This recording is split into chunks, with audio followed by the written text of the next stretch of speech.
It's Thursday, April 9th. Today, filling up on frustration. Drivers look for some relief at the pump as the Premier muses about another gas tax holiday. But is such a plan even feasible? Also today, threat of floodwaters. Which regions are facing an increased risk of flooding as the province updates its spring forecast?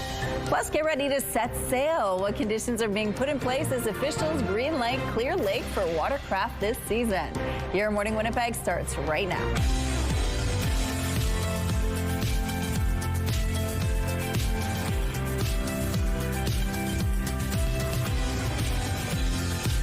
Good morning, Manitoba. Happy Thursday to you. We are getting to the end of the week. We're almost there. And Ainsley McPhail is live this morning at the RBC Convention Center. The Home and Garden Show is back. She's going to show us around, show us some of the trends for either inside your home or outside your home if you're looking at, doing some landscape or changing the way your home, the decor is set up, your blinds maybe. We're going to tell you about some of the trends and what's going on there and how you can check it out for yourself this weekend, of course. But the weather this morning, waking up, it's still cool out there. It is a little bit cool. It was a little bit breezy this morning. Yep. We're going to see some improvements. That breeze is going to taper off. Temperatures, they're going to be rising. We will be in for a fairly pleasant day, maybe even better than yesterday, especially because it doesn't start out with all of that snow. It's actually just cloudy right now. No flurries falling at this point. And -3 is where we're sitting right now. So that's just a couple degrees cooler than yesterday. In fact, it feels more like -10. That wind is stronger this morning. But as I mentioned, it is expected to ease throughout the day. At the moment, though, 28 clicks out of the north-northwest. The pressure is rising and the humidity is sitting at 84%. So yes, we've got some heavier clouds and these temperatures, like I said, cooler than yesterday, but -3, that is a normal low temperature. So we're bang on what is seasonal. Some areas just to the north of us experiencing slightly clearer conditions. We do have these extra clouds hanging over us and likely will throughout the day today. Maybe some breaks at times, but overall, expect heavier clouds to be an issue. Some places along the western border could, later on this afternoon, begin to see some just very light and scattered precipitation, not amounting to too much. It's not a very organized system, but along that western border and then pushing into kind of east central Manitoba, you might see those flurries later on throughout the day. It will be clearing out nicely, and this is for tomorrow. And tomorrow, not only will we get the sunshine back, temperatures on the rise and remaining mild, pleasant, and even above seasonal as we're rolling on into the weekend. It's what we've been waiting for. We've been looking at, this has been days and days out. Now those days are getting closer to us. So 4 degrees today, still a little bit below normal. 9 is actually seasonal now, but we're a lot closer to that tomorrow. And then it does still look like we'll enjoy at least a day of double digits before some showers on Sunday. Doesn't look like it's going to be cooling down as much as we once anticipated, and still with those double digits then. So next week, big thumbs up. Thank you, Terry. As drivers suffer every time they fill up at the pump, Premier Wabkinew is musing about another gas tax break. The province temporarily suspended the 14 cents per litre charge in 2014, and now the Premier says his government might cut the tax again. As CTV's Jeff Keel shows you, drivers say they'd welcome the help. The price at the pump is painful for drivers. Well, it hurts. Insane. It's crazy. I think it's at least 50 cents too high. With the war in Iran pushing prices in Winnipeg north of $1.70 a litre for gas and above $1.90 for diesel, is it time for another gas tax holiday in Manitoba? Yes, please. That would be helpful because this is hard. In 2024, the Canoe government temporarily suspended the 14 cent per litre provincial tax on fuel, then reinstated it at a slightly lower rate of 12.5 cents. In question period Tuesday, the Premier, unprompted, mused about another gas tax cut. But here in Manitoba, we're focused on you. That's right. We cut the gas tax once, maybe we'll do it again. The move would be welcomed by many drivers. If there's anything the government can do to make it a little bit easier for us, like we shouldn't be paying the cost for the things that are going on in the world. I think it would be a great thing for the midterm anyways. But there are questions if the Canoe government could even afford it. The province is running a deficit with fire season around the corner, and there is always the potential for drought to impact Hydro's bottom line. The last gas tax holiday cost the province $340 million. If they do that, well, where do they make up this income? And then there are skeptics who say the Premier is simply toying with drivers. He talks in the chamber a lot. He says things, and there's no backup on them. There have been calls for gas tax cuts in other provinces and for the federal government to slash their fuel taxes too. Prime Minister Mark Carney hinted this week some relief measures could be coming. This is what the government's focused on, is how long is this going to persist, and what can we do to help cushion the blow for Canadians, and that's something we're looking at. Jeff Keel, CTV News, Winnipeg. CTV News reached out to the province to see if Manitobans can expect a gas tax break. We were told to refer to the Premier's comments in the House. Manitoba's opposition leader was reprimanded by Legislature Speaker Tom Lindsay for remarks made toward a non-binary cabinet minister. I was shocked and appalled to hear such dehumanizing comment had in fact been made in this chamber. There have been a lot of hurtful, disrespectful things said in this chamber in my time as Speaker, and I truly wish that those comments and this comment had never been heard in this room. The controversy erupted during a raucous question period last month. The NDP complained Khan called Deputy Premier Uzuma Azaguera a, quote, terrible person, and added the remark, quote, whatever you are. On Tuesday, Lindsay ruled on the matter and released a 15-second snippet of audio recorded by microphones inside the chamber. Lindsay said while he found the words offensive, he ruled they did not constitute a threat which violated parliamentary rules. The Leader of the Opposition has shown Manitobans yet again that he is unfit not only to lead his caucus, he's actually unfit to be elected. I think that's what's made plain and clear today. Khan, however, rejected Lindsay's version of events. He says the full sentence he spoke was, quote, whatever you are saying, say it outside. These comments that are being attributed to me do not reflect the entire exchange. And that's the reality. That's the reality of what's happening. And the NDP can try to come at me for what they want and say what they want. The reality of the situation is this is a fragment of a sentence that's being skewed in one way over the other. Khan says he was challenging NDP hecklers to repeat whatever they were saying outside the chamber, where they would not be protected from legal action. Parliamentary privilege shelters politicians from possible defamation suits for remarks made in the chamber. Prime Minister Mark Carney spoke about Canadian pride and cross-border unity during a call with the Artemis II astronauts. Canadians are so proud of what you're doing and the collaboration, and I just want to have a chance, if I may. I'm thrilled. I'm absolutely thrilled to be speaking with you, Jeremy, and the crew. The Prime Minister told Canadian astronaut Jeremy Hansen about the thrill of seeing the maple leaf on display in the spacecraft. He also called the mission an example of Canada-U.S. cooperation. Hansen promised to give the Prime Minister a maple leaf patch that has been flying in space after the crew returns to Earth. Prime Minister Carney did have one tough question for Jeremy, though, about what he likes on his pancakes. One point of reassurance that the preference is for maple syrup over Nutella on your pancakes in the morning. I hope. Absolutely, sir. I can send Christina to get the syrup right away. The Artemis II crew is on their way back home to Earth after a historic lunar flyby. During the final press conference, the crew says there is much to look forward to after splashdown.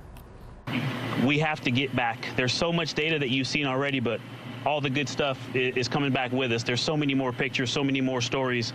And splashdown is set for tomorrow off the Pacific coast near San Diego. A major step forward for a new rec center in Waverly West. The city is ready to award the contract for the South Winnipeg Recreation Campus. The Public Service is recommending the city partner with PCL Construction for the first phase of the multi-million-dollar facility on Bison Drive.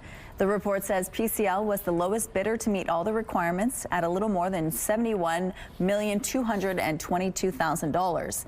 The Public Service is also asking the city to bump up the budget for the project by about $9 million to cover incremental costs for the Child Care Center. However, it says it will be recouped from the province. The Community Services Committee will consider the report on Tuesday. An ostrich is back home in Thailand after making a bold escape. The pet was on the run on a highway and it caused a bit of a traffic jam. Adult ostriches are pretty fast. They can run 70 kilometers an hour, which isn't quite highway speed, but he was tracked down about 15 kilometers away from home. Pretty quick. Here's a look at what's going on now on the Norwood Bridge. Looks like a good start so far this morning. No issues to tell you about at this point in the drive. If you see any problems out there, though, please let us know by sending us a text at 10400. And now let's go to Ainsley McPhail, who's live at the RBC Convention Center this morning. If you're looking to get inspired on changes or some improvements to your home, that's the place to be. Good morning, Ainsley.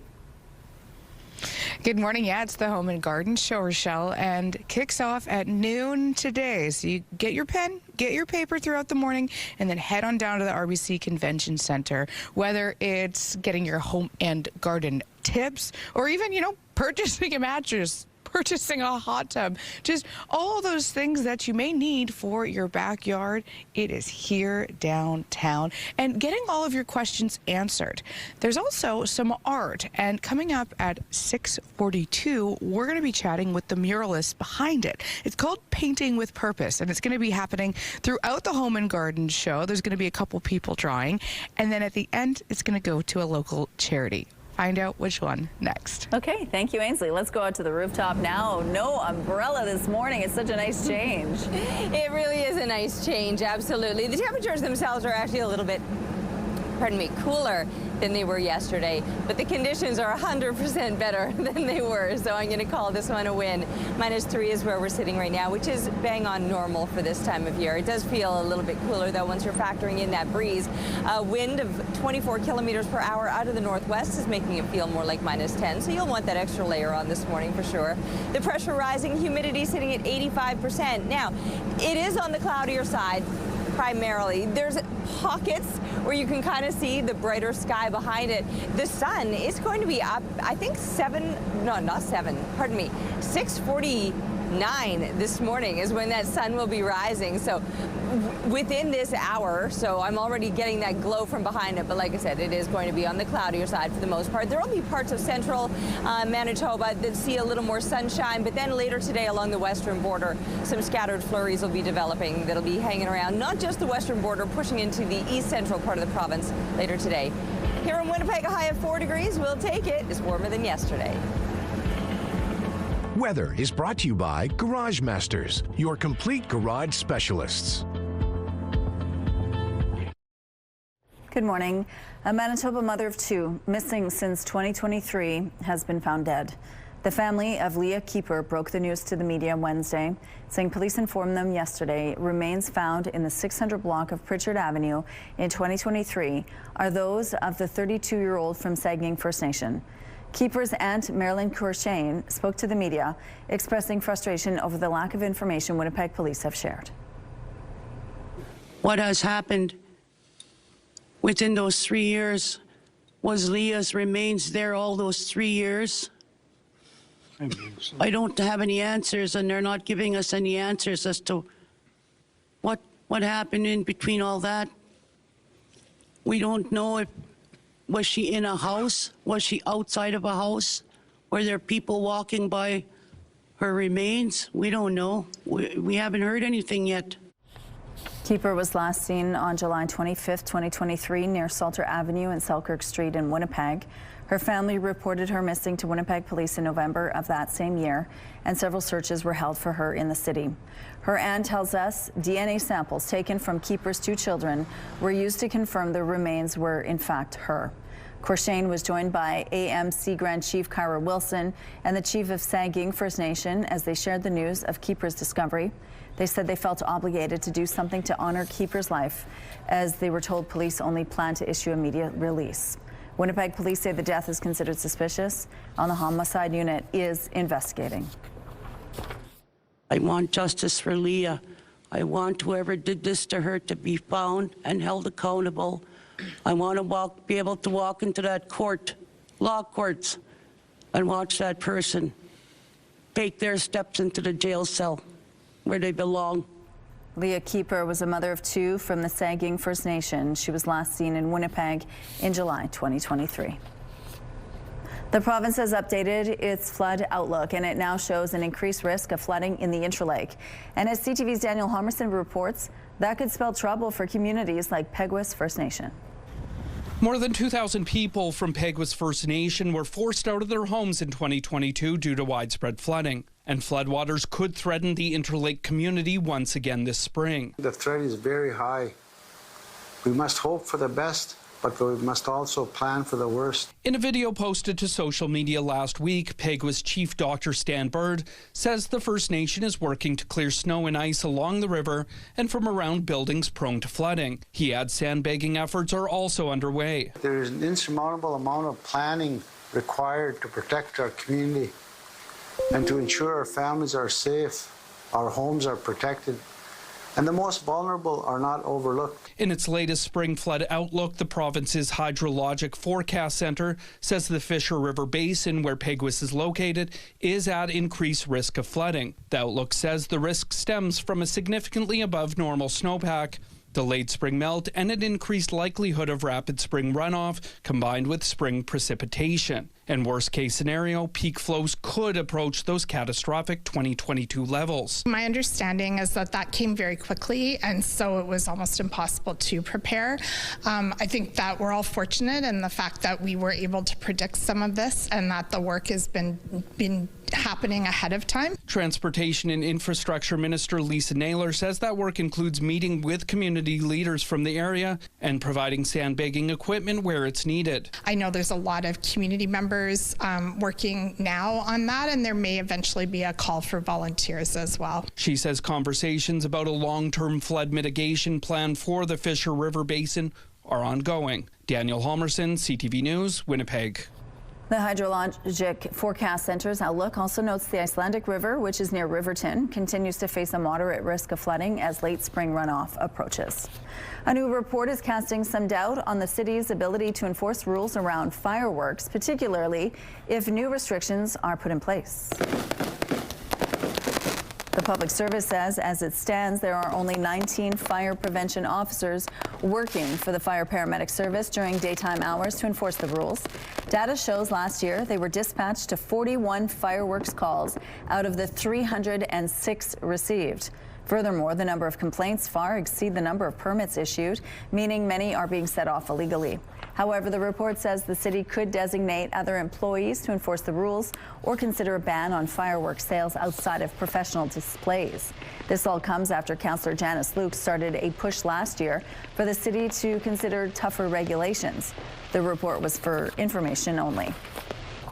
Tourists are flocking to a town east of Brussels to check out some famous blossoms. They're not cherry blossoms, but pear blossoms. Tourists have been keeping an eye on St. Truden's Blossom Meter online to pick the best time to visit. One local tourism agency says more than 407,000 people had overnight stays in the area in 2024, with a lot of those stays credited to the blossoms. It's beautiful. Here's some road closures to remind you about this morning. The northbound curb lane on Desmarais Street will be closed between Horace and Marion Street. Following the rush, the eastbound curb lane on Portage will be closed from Buchanan to Bedson Street. And the northbound curb and middle lanes on Colony Street will be closed between Webb Place and Ellis Avenue. If you see any issues out on the streets, please send us a text. Traffic is brought to you by Mr. Lube Plus Tires. No appointment needed. And the CTV Live Eye is brought to you by Bath Fitter, exclusive home of the PermaFit solution. What a difference a day can make. Yesterday, those streets were covered in snow. You remember what it looked like. If you didn't, I'll tell you, it was covered in snow. Well, I mean, we managed to reach 4 degrees yesterday, 4.2 in fact.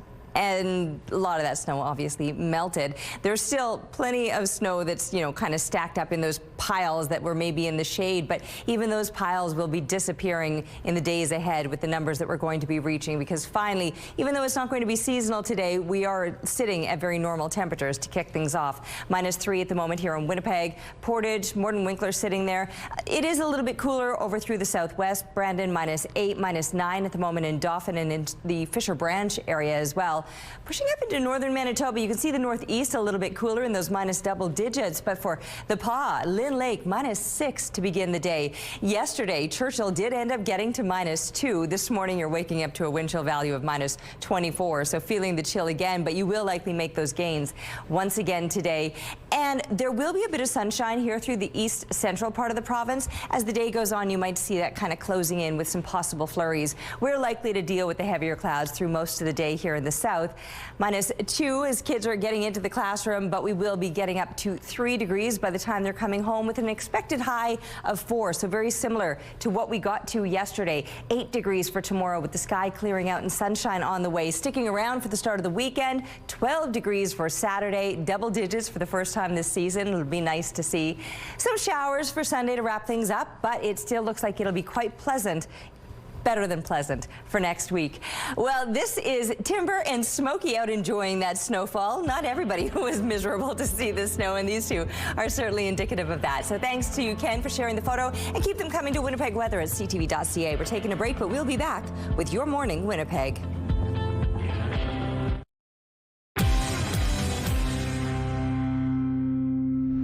Good morning. Get ready to celebrate your child's next birthday with a Your Morning Winnipeg contest. This week, we're giving away a kid's birthday party valued at $300 from Crockadoodle on Kenaston Boulevard. You can invite up to 8 guests to party and paint your own pottery. To enter, head to the contest page on our website, ctvwinnipeg.ca, and don't forget to enter the keyword happy. Good luck.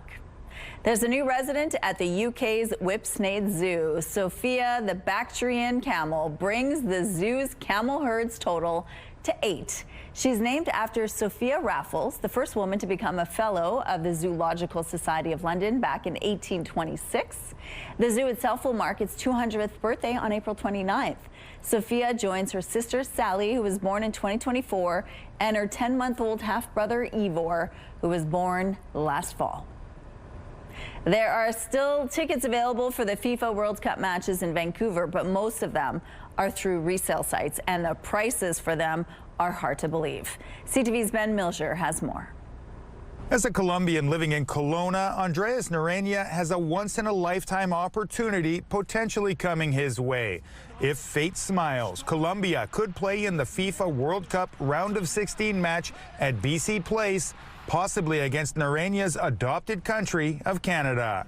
I want to see Colombia in a World Cup, and I also dream of seeing Canada as well in the World Cup. So it would be an amazing situation if the stars align. There's just one problem. On FIFA's official resale site, some people are asking tens of thousands of dollars for tickets to that match. One optimistic hustler wants $869,000 for a single seat behind the goal. It makes the neighboring seat look like a bargain at $3,500. It's ruining the experience for the fans to be in the game and supporting their teams. The asking price for Canada's group game against Qatar ranges all the way up to $12,000, with several other seats going for $6,000 to $8,000.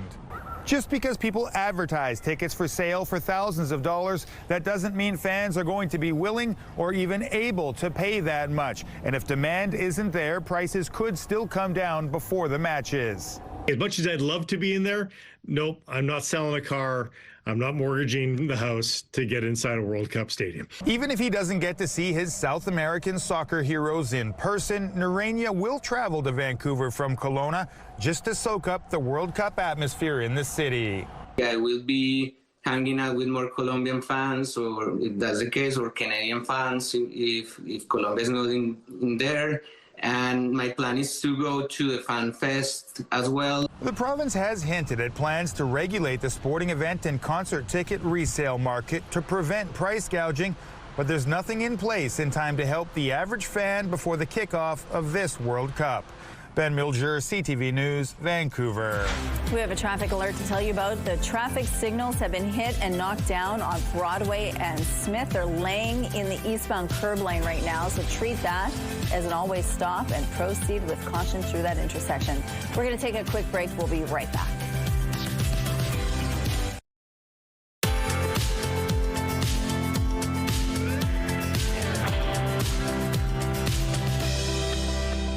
It's -3 this morning with some clear streets not clear conditions. We do have some heavier clouds hanging around, but there's a few breaks in those clouds to let a little bit of that moonshine through.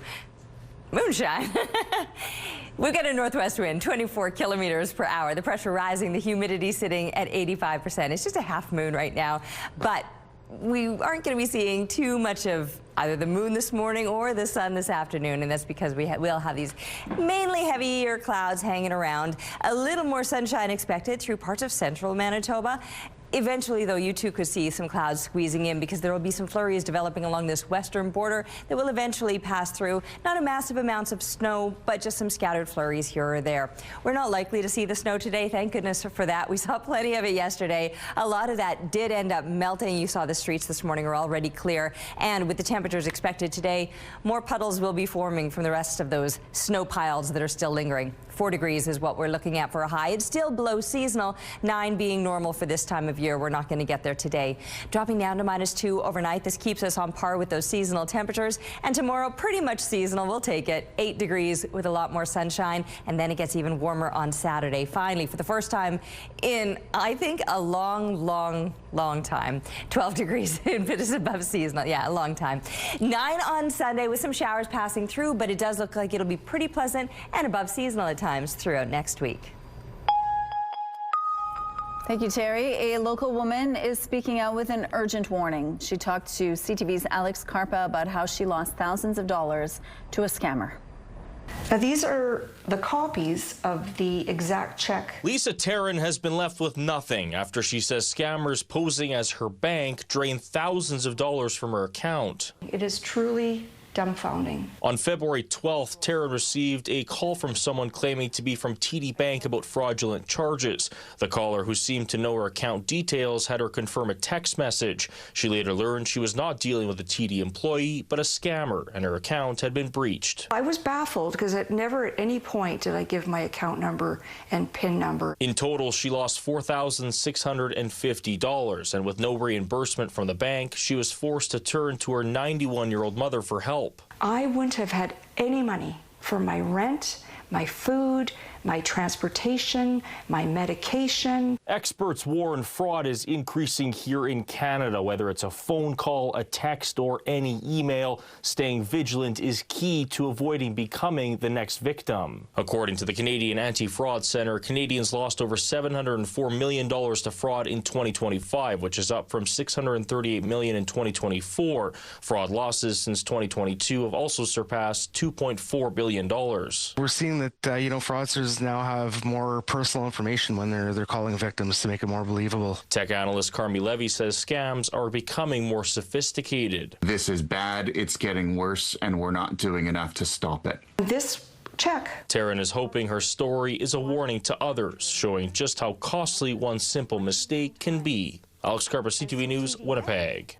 Big news for those who live in or visit Riding Mountain National Park. Motorized watercraft will be allowed to return to Clear Lake this season, but Parks Canada says it will come with some conditions. This includes a mandatory tagging program for boats, meaning they will only be able to operate in Clear Lake and nowhere else.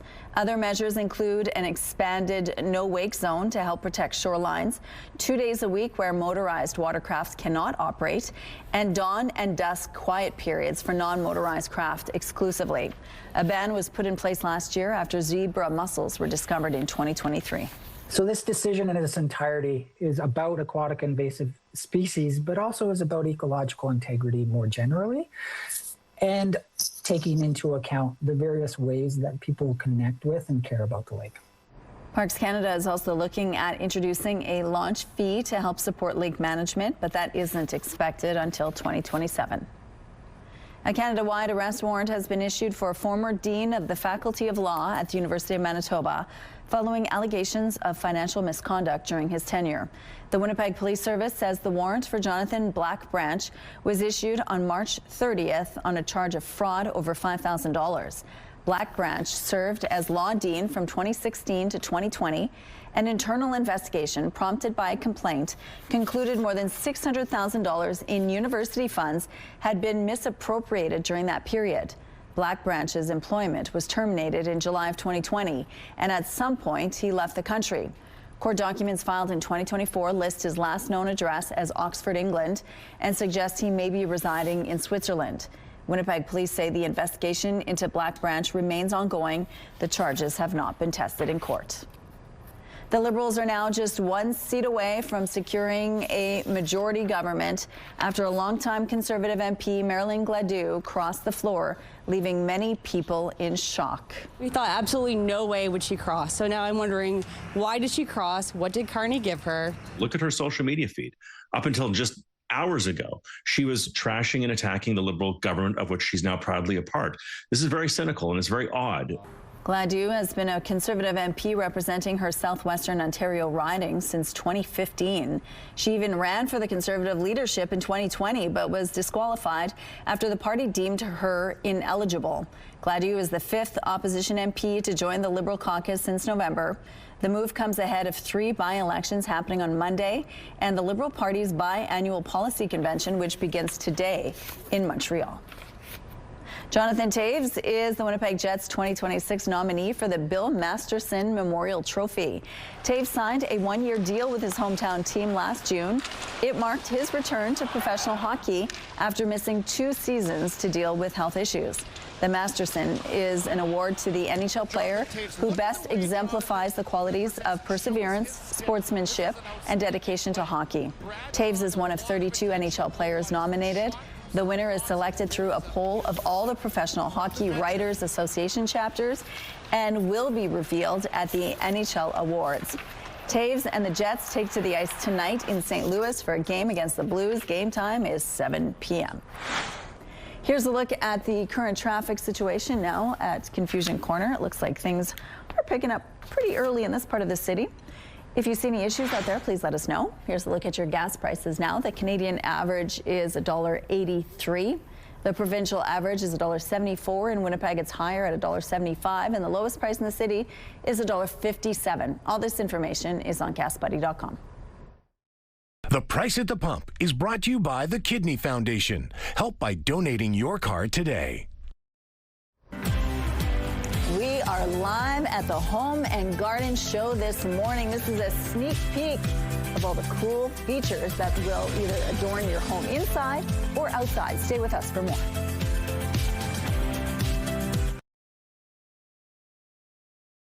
Weather is brought to you by Mr. Lube Plus Tires. Same-day oil and tire changes. It is beautiful out here this morning. I was almost shocked when I stepped outside just a minute ago. We're getting very close to sunrise at 6:49 this morning. And I'm seeing blue sky above. Beautiful. And this was heaps of snow yesterday. If you go into my Instagram and go back through my stories, you'll see what this looked like yesterday. Not at all. Yeah, I mean, you couldn't, I'm pointing to the wrong one.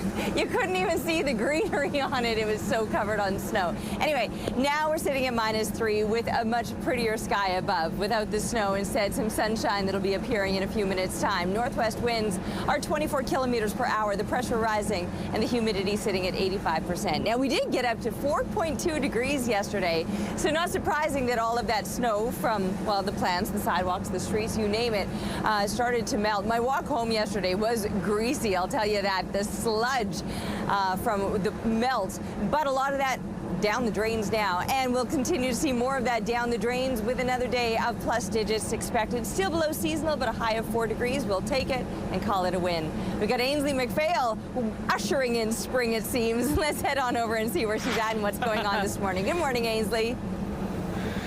Good morning, Terry. I've got the lucky job of doing just that. We're at the Home and Garden Show, and when you come in, there's going to be a mural being built. Rachel Lyon is all behind it. Good morning. Tell us about this blank canvas. So we are going to be live painting this weekend. It'll be me and 2 local artists, and we are actually donating this mural to charity, so we get to highlight the Fort Garry Women's Resource Center. We're painting it. It's actually on thin plywood boards, and which means we can take it off the wall and give it to them when it's done. And you've got local artists helping you out? Yes, I do. Yes. Okay, so it's going to be happening live. How is it done? Because you've done this many times before in Calgary. Yes, so we start yesterday. I was here early. I sketched the design onto the wall, and then we'll just be working kind of shorter hours than the show, about 5 hours per day, so people can really watch it come to life. I see the sketch in front of me. What do, for the audience, because it is not there yet, what's it going to say for them? Of course, yeah, there's not much to see right now, but it does say you deserve the world. And to me, that's a nice positive affirmation. The mural will be in a client-facing space. So I think it's really important to have a nice message for people to enjoy the artwork. If somebody's coming to the Home and Garden Show, what would you want them to know if they're stopping by? That we love to talk about art. So please come by, ask questions, have a seat, enjoy the view, and kind of watch it come to life. And a message for the folks at the Fort Garry Resource Centre who are going to have this beautiful, beautiful piece. We're super honored to be painting this. I love supporting especially women-based charities, so it's an honor. Thank you so much. Coming up in the 7 o'clock hour, we're going to be learning about some home and garden tips, including budget-friendly ways to make your house shine. Stay with us.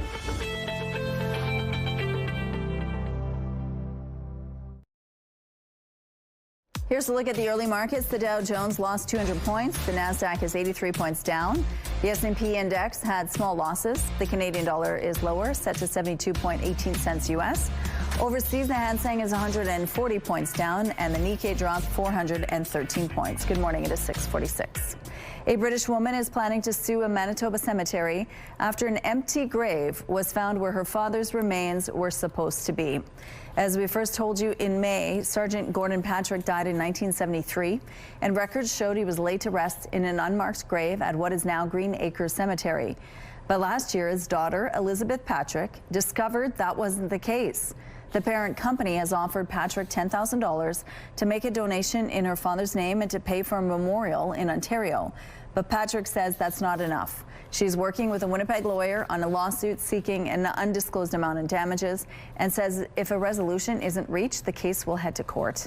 Patrick says she's also filed a complaint with Manitoba's Consumer Protection Branch. The Office of Manitoba's Chief Medical Examiner has completed an autopsy on a person who died after donating plasma at a Winnipeg facility. Executive Director Stephanie Hallfeld says the office didn't identify anything inconsistent with a recently completed investigation by Health Canada. The agency launched its own probe into the deaths of 2 people in recent months who donated plasma at locations run by Grifols, a private collection company that pays donors.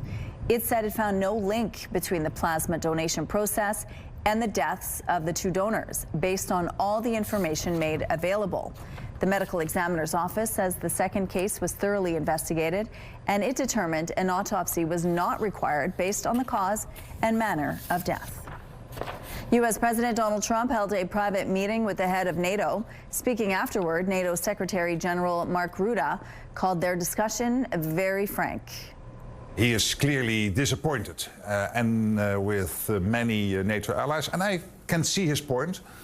But at the same time, I was also able to point to the fact that the large majority of European nations has been helpful. President Trump sees things differently, posting, quote, NATO wasn't there when we needed them, and they won't be there if we need them again. Remember Greenland, that big, poorly run piece of ice. Oil prices are creeping up once again due to uncertainty about the U.S.-Iran ceasefire deal. After falling to about $93 U.S. a barrel yesterday, Brent crude bounced back to around $98 U.S. this morning. Investors are watching to see if the agreement between the U.S. and Iran will hold. They're also waiting on clarity over whether the Strait of Hormuz will fully reopen. Greece is planning to ban social media for children. The ban would apply to youth who are 15 years old or younger. It's set to come into effect next year. Australia already has a youth social media ban in place. Other countries like France, Denmark, and Malaysia have announced plans to enact bans as well. The City of Winnipeg is taking a closer look at how it rents out its athletic fields. A motion before the Community Services Committee recommends field rentals move to an hourly booking system to be more efficient and fair. Currently, they are rented in 4 to 5 hour blocks. A new hourly rate of $21.56 would be charged starting May 1st, with the $97 per slot rate being discontinued at the end of the year. The changes would require approval by full City Council. Soccer fans across the country will get a taste of the World Cup experience. This is just making sure that the World Cup is a celebration for everybody. And I think about the generation of kids that are going to grow up feeling like soccer and football are Canada's game. FIFA has launched a new program called Canada Celebrates. The tour will bring a series of one-day festivals to communities across the country. Fans can expect big screens showing the games, live music, and plenty of food. The tour will make 38 stops from June the 1st to July the 19th. We have some road closures to remind you about this morning. The northbound curb lane on Desmarons Street will be closed between Horace and Marion Street. Following the rush, the eastbound curb lane on Portage will be closed from Buchanan to Bedson Street. And the northbound curb and middle lanes on Colony Street will be closed between Webb Place and Ellis Avenue. If you have any other traffic tips to share with us, please send us a text.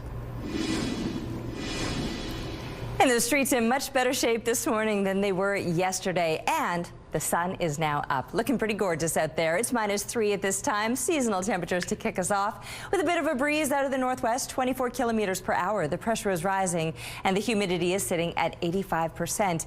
There's more sunshine out there than I was expecting to see today. I thought it was going to be on the cloudier side, but at least for now, things are looking a little bit brighter. We'll see if that lasts throughout the day today. Moving across northern Manitoba, Churchill, you're feeling the chill this morning. Yesterday, you did get up to -2 degrees. Now, you're not going to make anywhere near as impressive of gains today. It will be considerably colder, about 10 degrees, in fact. -12 is as warm as you're likely to get today, but everybody else is likely to be cracking the freezing mark, pushing up into the plus digits. There will probably be a little more precipitation developing, especially along this western border later on this afternoon.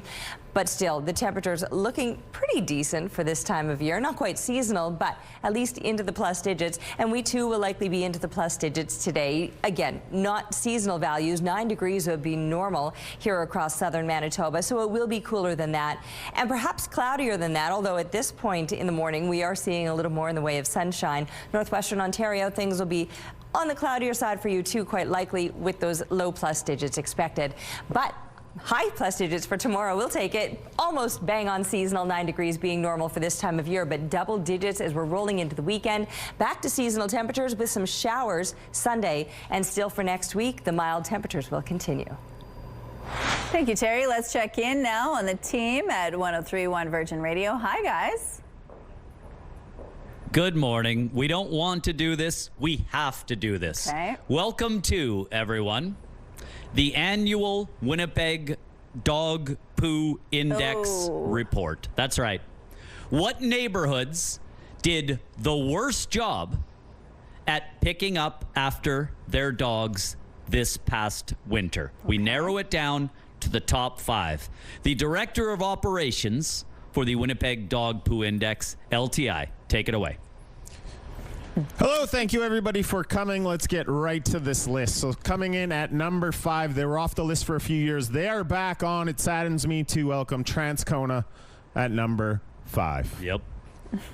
Coming in at number 4, they're actually brand new to the list. They've never made it before. Number 4 is Royalwood. Ooh, okay. Coming in at number 3, these guys are no stranger to the list. They've been on it many, many times. I don't want to throw them under the bus, but Bridgewater is back. Oh, really? Bridgewater is back on the list, yes. Okay. Now, number 2 is a bit of a curveball because this is not an area, but it came in so many times we had to put it on the list. So it's Birds Hill Park, but specifically the Cedar Bog Trail. Apparently very bad, horrendous. So like this guy does like a ton of research, okay, and like gets submissions and whatever, and yeah, it's never come in before. He like what he was saying there, and we got lit up with Cedar Bog Trail. People did not pick up after their dogs. So that's from texts, that's from community posts. I get my data from everywhere. Coming in at number 1, they have the title this year, Most Poo Per Capita in Any Area in the City. You guys, it's their first title. It's Charleswood. Oh. This does not bring us any joy. No, it's not. We take no pleasure in this. That's for sure. Pick up after your dogs, people. All right. Thanks, you guys. Listen to Rochelle like a... Come on. All right, have a good, we'll see you on Friday. Well, 2 years ago, a 9-year-old boy's life was changed forever. Ottawa police, fire, and paramedics teamed up to give him a day to remember. CTV's Katie Griffin reports. 4115, Ottawa.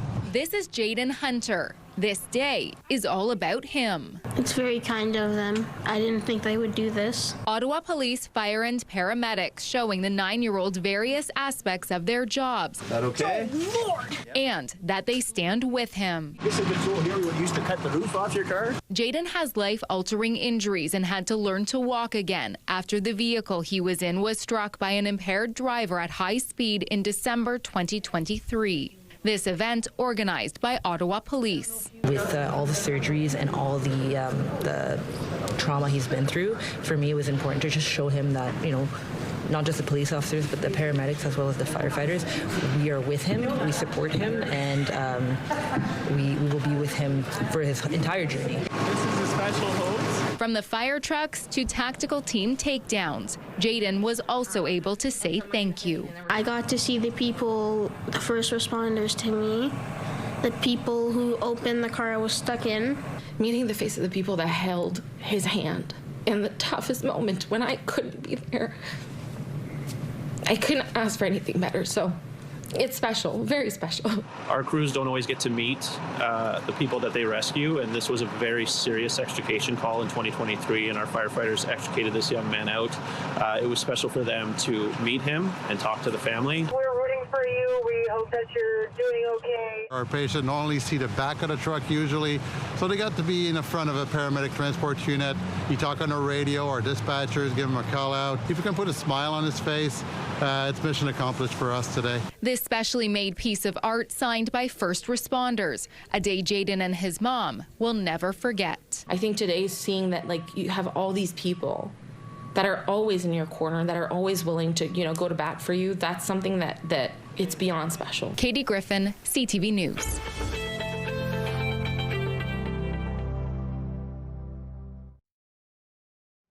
It's Thursday, April 9th. Today, gas tax debate. Why the Premier is floating another break as drivers grow frustrated with rising prices and a looming deficit. Plus, chamber clash, how a heated exchange in the legislature led to a rebuke, though no formal rules were broken.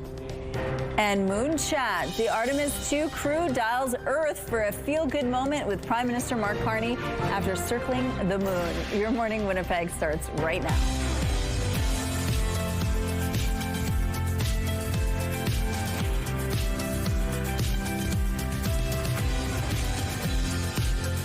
Good morning. It's 7 o'clock on your Thursday. Thank you so much for being with us here on Your Morning Winnipeg. Now, 7:52 in our Community Connection. We're going to tell you about a group of retired teachers that are doing something pretty incredible with their voices. They've created a choir. It's about a year old, this choir, but they're doing some really great shows, including one that's coming up this spring, and it's all for a good cause. So we're going to tell you about that a little later and introduce you to some of the singers as well. But nice. You're going to want to sing about the weather today, maybe? Maybe. Like, honestly, I'm excited about this, mostly because when I stepped outside the last time, I was seeing some sunshine. Not technically, because it wasn't up yet, but a clearer sky there. Now we're actually seeing some sunshine out there. It started to rise about 10 minutes ago, 6:49, sorry. 6:49 was official sunrise this morning, so it is looking good at this time. -3, it's also feeling pretty okay. That's normal for this time of year. We've got a bit of a breeze still out of the northwest, 24 kilometers per hour, but that should be tapering off. The pressure is rising, humidity sitting at 85%, and yes, with a bit of sunshine and winds that should be easing, I think we're going to be in for a fairly pleasant day. Still, it will be below seasonal. But as warm as it was yesterday we got up to 4.2 degrees here in Winnipeg. Not bad. A lot of that snow that ended up falling yesterday morning had melted by yesterday afternoon. Now, we're not likely to see that snow today, not here in the south anyway, but along that western border, you may see a little bit of scattered flurry developing, especially more so into the afternoon, but very scattered, patchy. It's not an organized system at all, and it's not expected to amount to very much. Further into the south, you might see some of that precipitation in more liquid form, perhaps a little bit milder there there. Now, that could be passing into parts of east central Manitoba, but I don't think we're going to be seeing much of it here throughout the very southern part of the province. And then the conditions get even better, clearing out nicely for tomorrow with warmer temperatures on tap and even warmer yet for the coming weekend into the double digits. But even tomorrow is pretty much normal for this time of year, close enough. 9 degrees is now a seasonal high, and we'll get to around 8, but that warm up continues into the weekend. Now, we'll probably wrap the weekend with some precipitation on Sunday, but it does still look like we'll have some pretty pleasant temperatures and pleasant conditions to continue throughout much of next week. And speaking of pleasant, it's just downright pretty, actually. Aubrey Lynn, thank you for sharing your art today. A beautiful painting, and I love seeing more of it. So keep the art coming. You can send it now through our website, ctvnewswinnipeg.ca. And when you send us your art, you're also entered to win a $100 gift card from Crockadoodle on Kenniston. The weather art of the day is brought to you by Crockadoodle Paint Your Own Pottery. Make memories that last forever. Poor road conditions are still disrupting school schedules in Manitoba today. The Evergreen Division reports buses are canceled and schools are closed. As drivers suffer every time they fill up at the pump, Premier Wabkinew is musing about another gas tax break. The province temporarily suspended the 14 cents per litre charge in 2024. And now the Premier says his government might cut the gas tax again. As CTV's Jeff Gill shows you, drivers say they'd welcome the help. The price at the pump is painful for drivers. Well, it hurts. Insane. It's crazy. I think it's at least 50 cents too high. With the war in Iran pushing prices in Winnipeg north of $1.70 a litre for gas and above $1.90 for diesel, is it time for another gas tax holiday in Manitoba? Yes, please. That would be helpful because this is hard. In 2024, the Canoe government temporarily suspended the 14 cent per litre provincial tax on fuel, then reinstated it at a slightly lower rate of 12.5 cents. In question period Tuesday, the Premier, unprompted, mused about another gas tax cut. But here in Manitoba, we're focused on you. That's right. We cut the gas tax once, maybe we'll do it again. The move would be welcomed by many drivers. If there's anything the government can do to make it a little bit easier for us, like we shouldn't be paying the cost for the things that are going on in the world. I think it would be a great thing for the midterm anyways. But there are questions if the Canoe government could even afford it. The province is running a deficit with fire season around the corner, and there is always the potential for drought to impact Hydro's bottom line. The last gas tax holiday cost the province $340 million. If they do that, well, where do they make up this income? And then there are skeptics who say the Premier is simply toying with drivers. He talks in the chamber a lot. He says things, and there's no backup on them. There have been calls for gas tax cuts in other provinces and for the federal government to slash their fuel taxes too. Prime Minister Mark Carney hinted this week some relief measures could be coming. This is what the government's focused on, is how long is this going to persist? And what can we do to help cushion the blow for Canadians? And that's something we're looking at. Jeff Keel, CTV News, Winnipeg. CTV News reached out to the province to see if Manitobans can expect a gas tax break. We were told to refer to the Premier's comments in the House. Manitoba's opposition leader was reprimanded by Legislature Speaker Tom Lindsay for remarks made toward a non-binary cabinet minister. I was shocked and appalled to hear such dehumanizing comment had in fact been made in this chamber. There have been a lot of hurtful, disrespectful things said in this chamber in my time as Speaker, and I truly wish that those comments and this comment had never been heard in this room. The controversy erupted during a raucous question period last month. The NDP complained Khan called Deputy Premier Uzuma Azaguera a, quote, terrible person, and added the remark, quote, whatever you are. On Tuesday, Lindsay ruled on the matter and released a 15-second snippet of audio recorded by microphones inside the chamber. Lindsay said while he found the words offensive, he ruled they did not constitute a threat which violated parliamentary rules. The Leader of the Opposition has shown Manitobans yet again that he is unfit not only to lead his caucus, he's actually unfit to be elected. I think that's what's made plain and clear today. Khan, however, rejected Lindsay's version of events. He says the full sentence he spoke was, quote, whatever you are saying, say it outside. These comments that are being attributed to me do not reflect the entire exchange. And that's the reality. That's the reality of what's happening. And the NDP can try to come at me for what they want and say what they want. The reality of the situation is this is a fragment of a sentence that's being skewed in one way over the other. Khan says he was challenging NDP hecklers to repeat whatever they were saying outside the chamber, where they would not be protected from legal action. Parliamentary privilege shelters politicians from possible defamation suits for remarks made in the chamber. The crew aboard Artemis II shared a special moment Wednesday as they spoke with Prime Minister Mark Carney. Carney asked Jeremy Hansen about his message to the young people taking inspiration from this historic moon mission.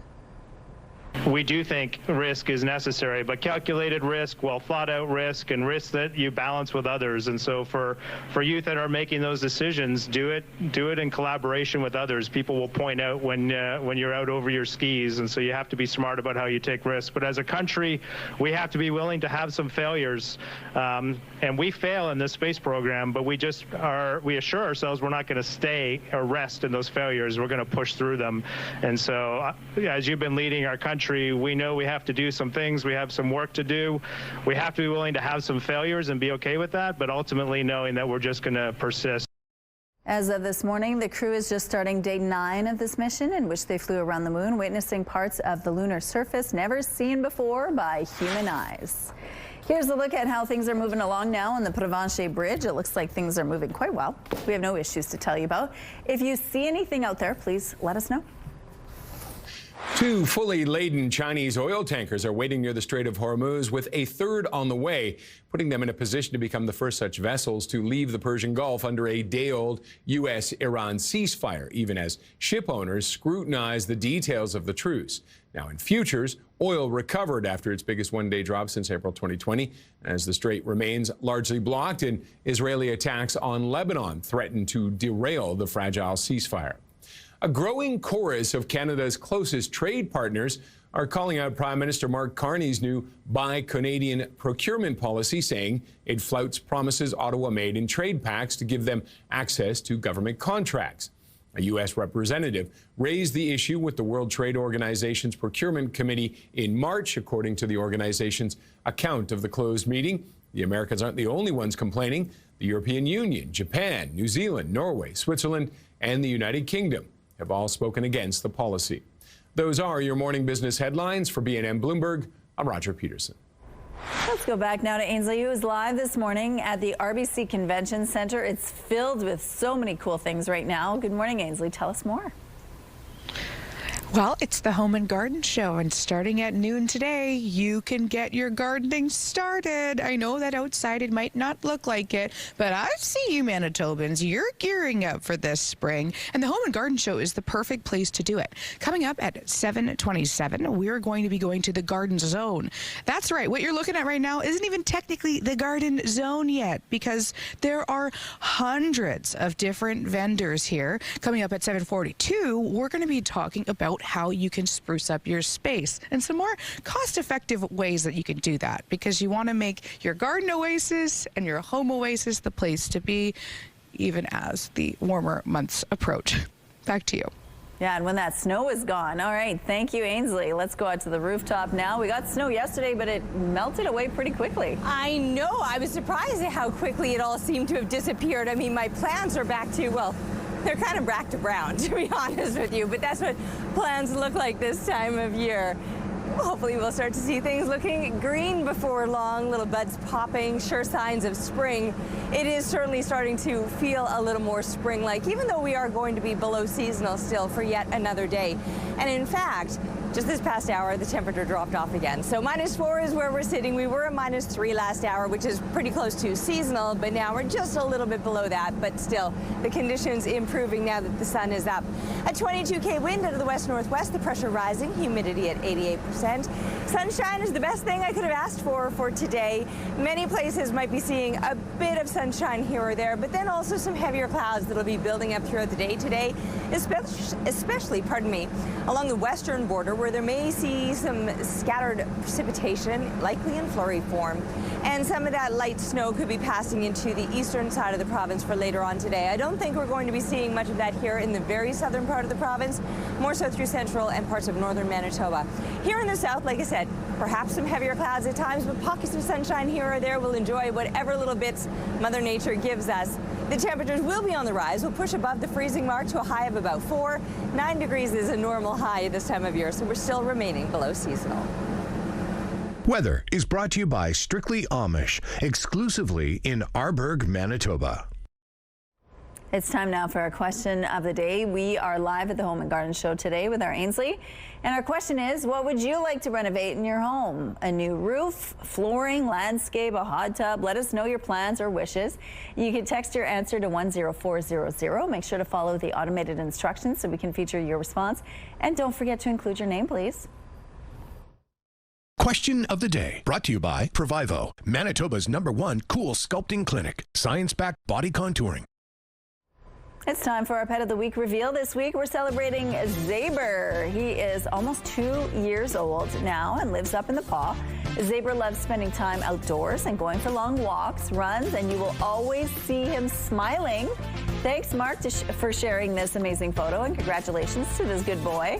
We love your Pet of the Week submissions, so please keep them coming. Share a photo and a fun story about your pet, dog, cat, bird, or any other buddy at petoftheweek@ctv.ca, and then make sure to watch Thursdays to see if your pet is named our Pet of the Week. We're going to take a break now. We'll be back right after this.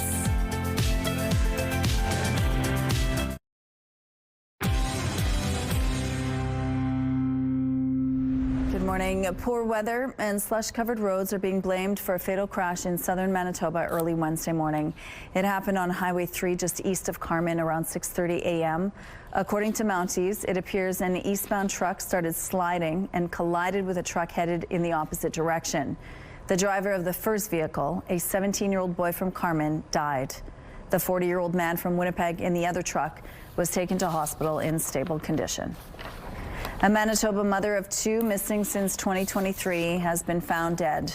The family of Leah Keeper broke the news to the media Wednesday, saying police informed them yesterday remains found in the 600 block of Pritchard Avenue in 2023 are those of the 32-year-old from Sagging First Nation.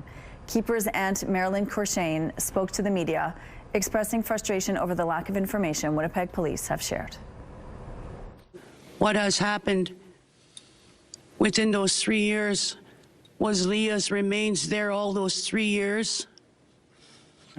I don't have any answers, and they're not giving us any answers as to what happened in between all that. We don't know if was she in a house, was she outside of a house, were there people walking by her remains? We don't know. We haven't heard anything yet. Keeper was last seen on July 25th, 2023 near Salter Avenue and Selkirk Street in Winnipeg. Her family reported her missing to Winnipeg police in November of that same year, and several searches were held for her in the city. Her aunt tells us DNA samples taken from Keeper's 2 children were used to confirm the remains were in fact her. Corshane was joined by AMC Grand Chief Kyra Wilson and the Chief of Sagging First Nation as they shared the news of Keeper's discovery. They said they felt obligated to do something to honor Keeper's life, as they were told police only plan to issue a media release. Winnipeg police say the death is considered suspicious and the homicide unit is investigating. Greece is planning to ban social media for children.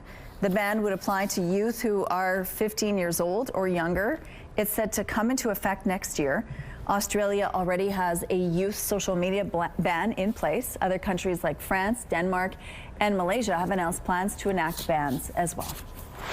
Here's what's happening right now on McPhillip Street. It looks like things are moving quite well in this part of the city starting off this Thursday morning. If you see any issues out there, please send us a text when it's safe and legal to do so. An American alternative band is coming to Winnipeg this summer. Super Heaven is bringing their grunge-tinged tunes to the Park Theatre and Cafe on June the 1st.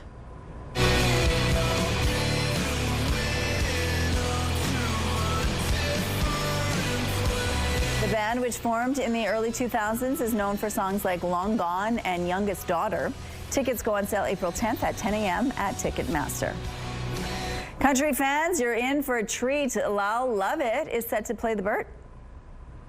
She loves to lie beside me almost every night. Well, she's no lady, she's my wife. Famous for tunes like Don't Touch My Hat and If I Had a Boat, the Grammy-winning singer is bringing his tour to Winnipeg. He will be accompanied by his small large band, and the show will also feature special guests, the Hello Darlings. Lovett takes the stage on September 24th. And Vogue is also getting in on the hype surrounding The Devil Wears Prada 2.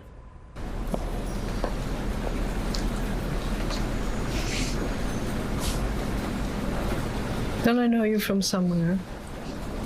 You do look familiar.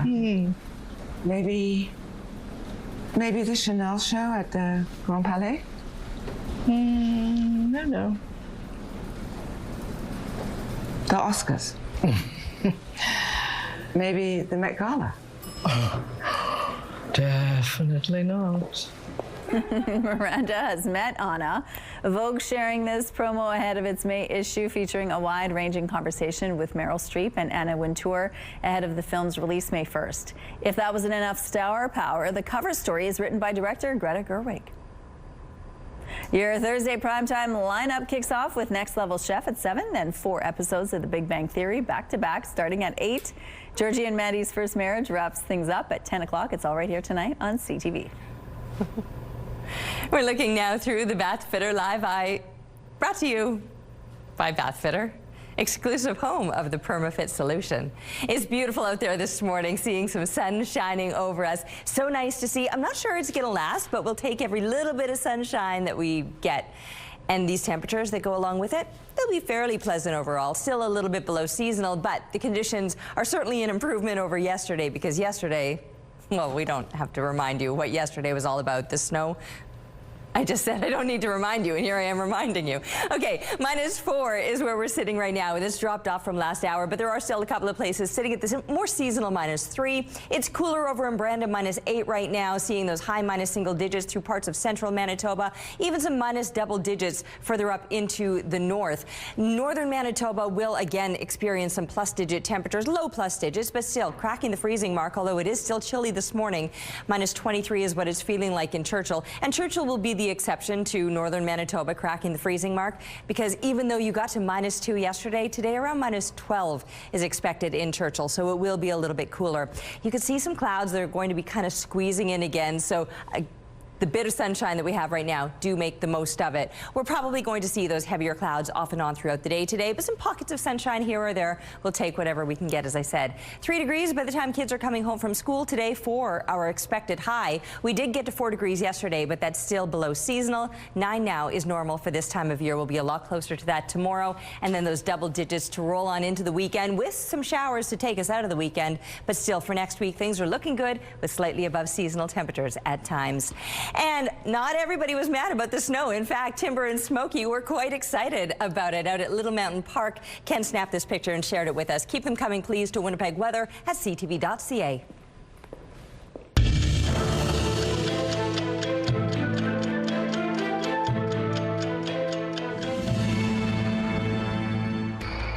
April 9th, 1965. The British-French supersonic aircraft Concorde made its first test flight from Bristol to Fairford, Gloucestershire, UK. The flight lasted 22 minutes. The technology, unprecedented passenger jet, could cruise at Mach 2 for a London to New York flight time of 3.5 hours. April 9th, 2009. The Supreme Court of Canada unanimously ruled governments have the right to search personal garbage without a warrant once it reaches a person's property line. The ruling arose from a case in which police seized garbage at the curb outside a suspected drug producer's property, which led eventually to a warrant being issued. April 9th, 2025. The latest recordings going into the U.S. Library of Congress included music from a popular video game and a single from a Canadian, specifically Celine Dion's 1997 My Heart Will Go On from the film Titanic. Also included was the original music for the video game Minecraft. There is a new social media trend for people trying to get a good night's sleep. Mandy Gaither explains.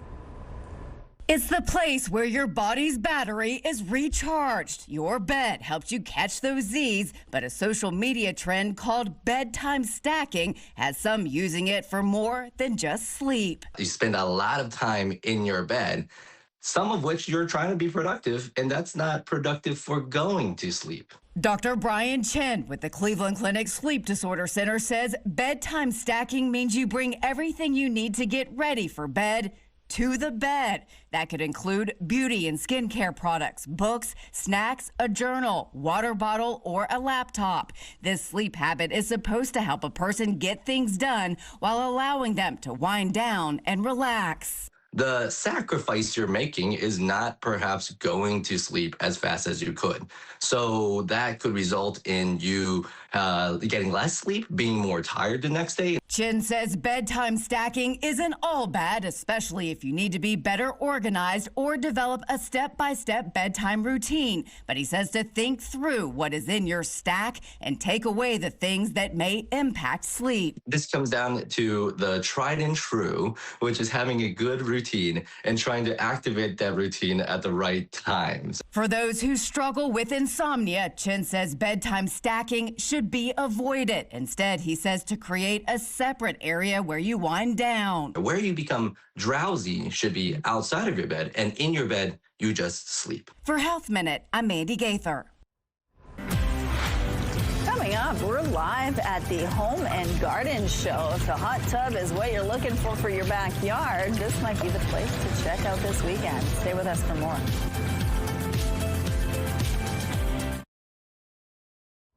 Let's go back now to Ainsley, who's live at the Home and Garden Show at the RBC Convention Center. I tend to spend a lot of time outdoors in my backyard when spring finally is here. There's so many great ideas that you can get inspired to transform your outdoor space. Ainsley, tell us more.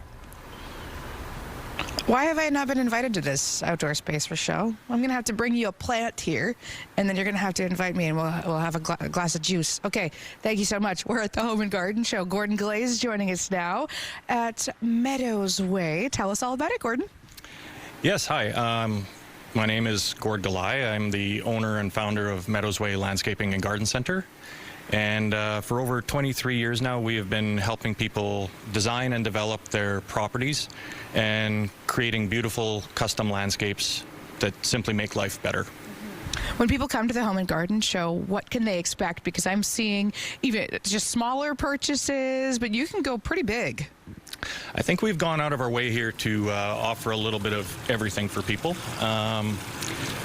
You can pick up knickknacks for your small patio space, or you can see actual large timber frame pergola structures that we construct, water features and fountains that fit into, you know, just that perfect meditation space that you might have in mind, and tons and tons of plants that you can choose from for accessorizing.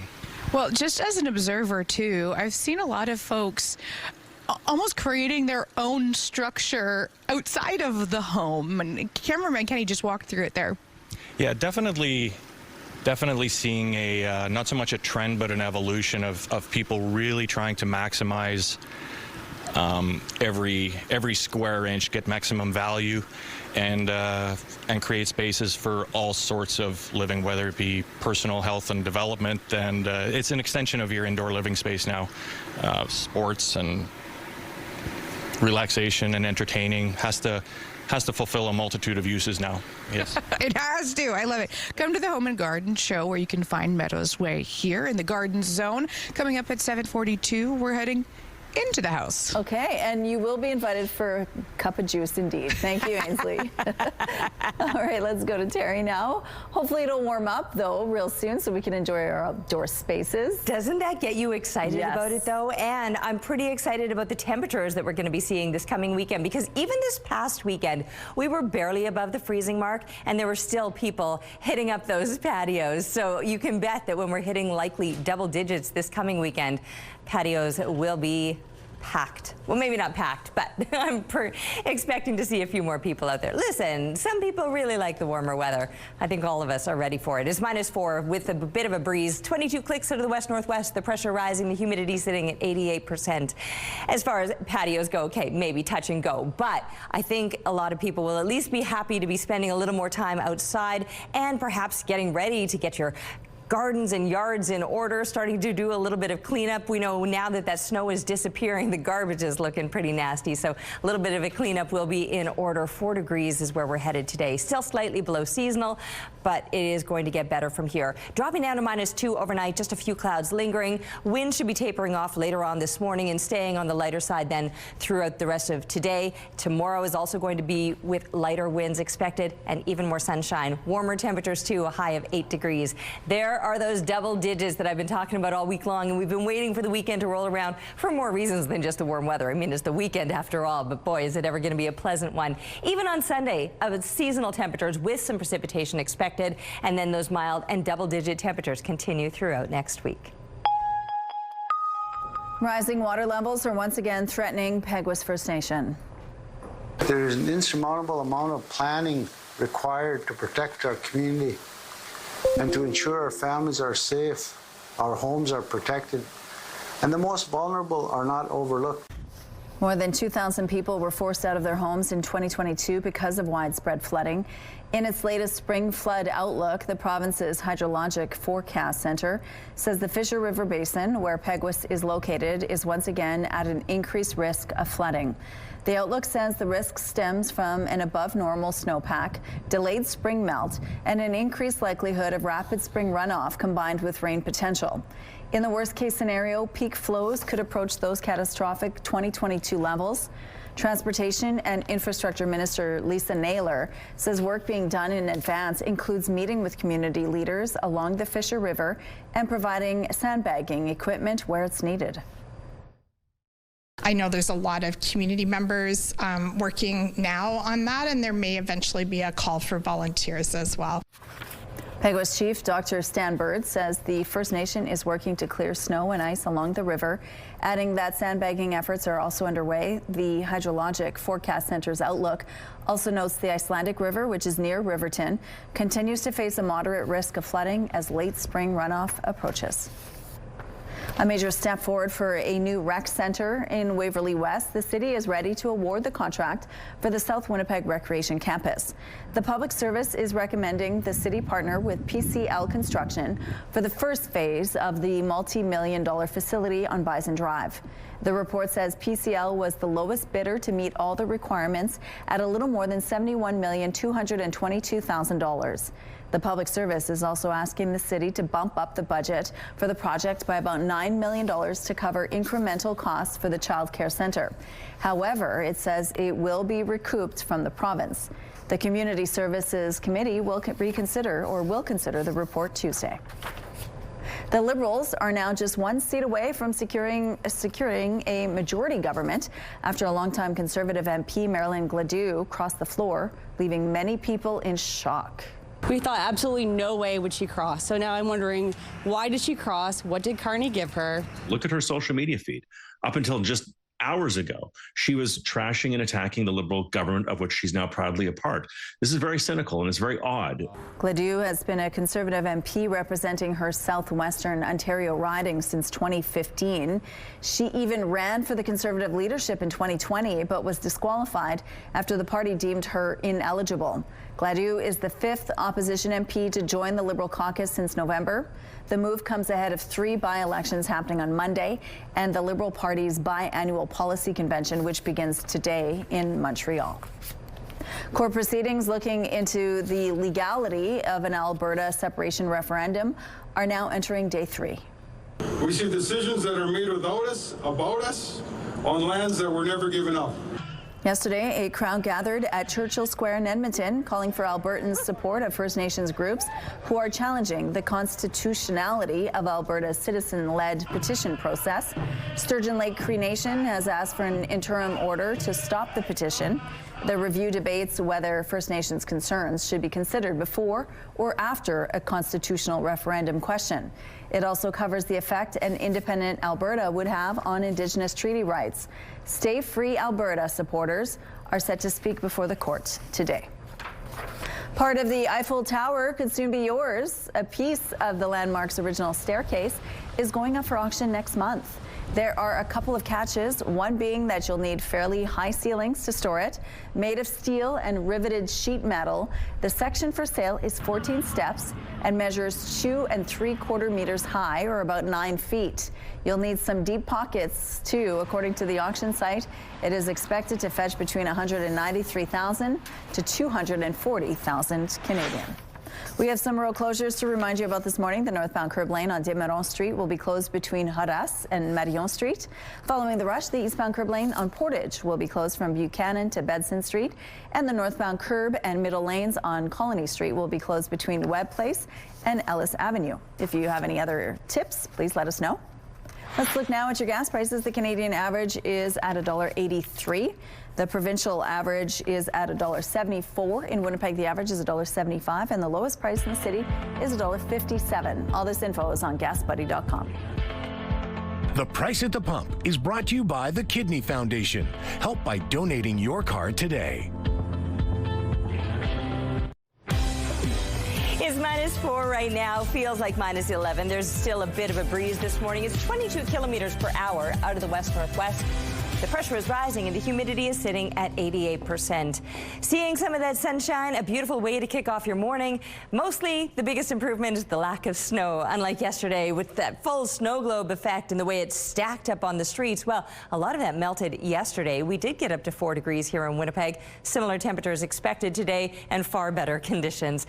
Northern Manitoba, yesterday, Churchill managed to climb to -2. Considerably colder today, -12 is expected.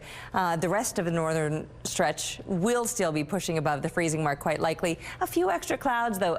Some places might see a few more pockets of sunshine. Less likely along this western border. Along with the clouds, you might even get some scattered precipitation. The possibility of some flurries right along that western border, or some heavier clouds, which may break up at times, letting moments of sunshine through. 3-4 degrees, those are your average temperatures through the southwest, and in fact here through the southeast as well. But actually normal for this time of year would be around 9 degrees. So yes, it's an improvement, but it's still nowhere near seasonal. However, we will continue to make those improvements as we continue through, well, the rest of the week, which tomorrow, by the way, is Friday. Woo!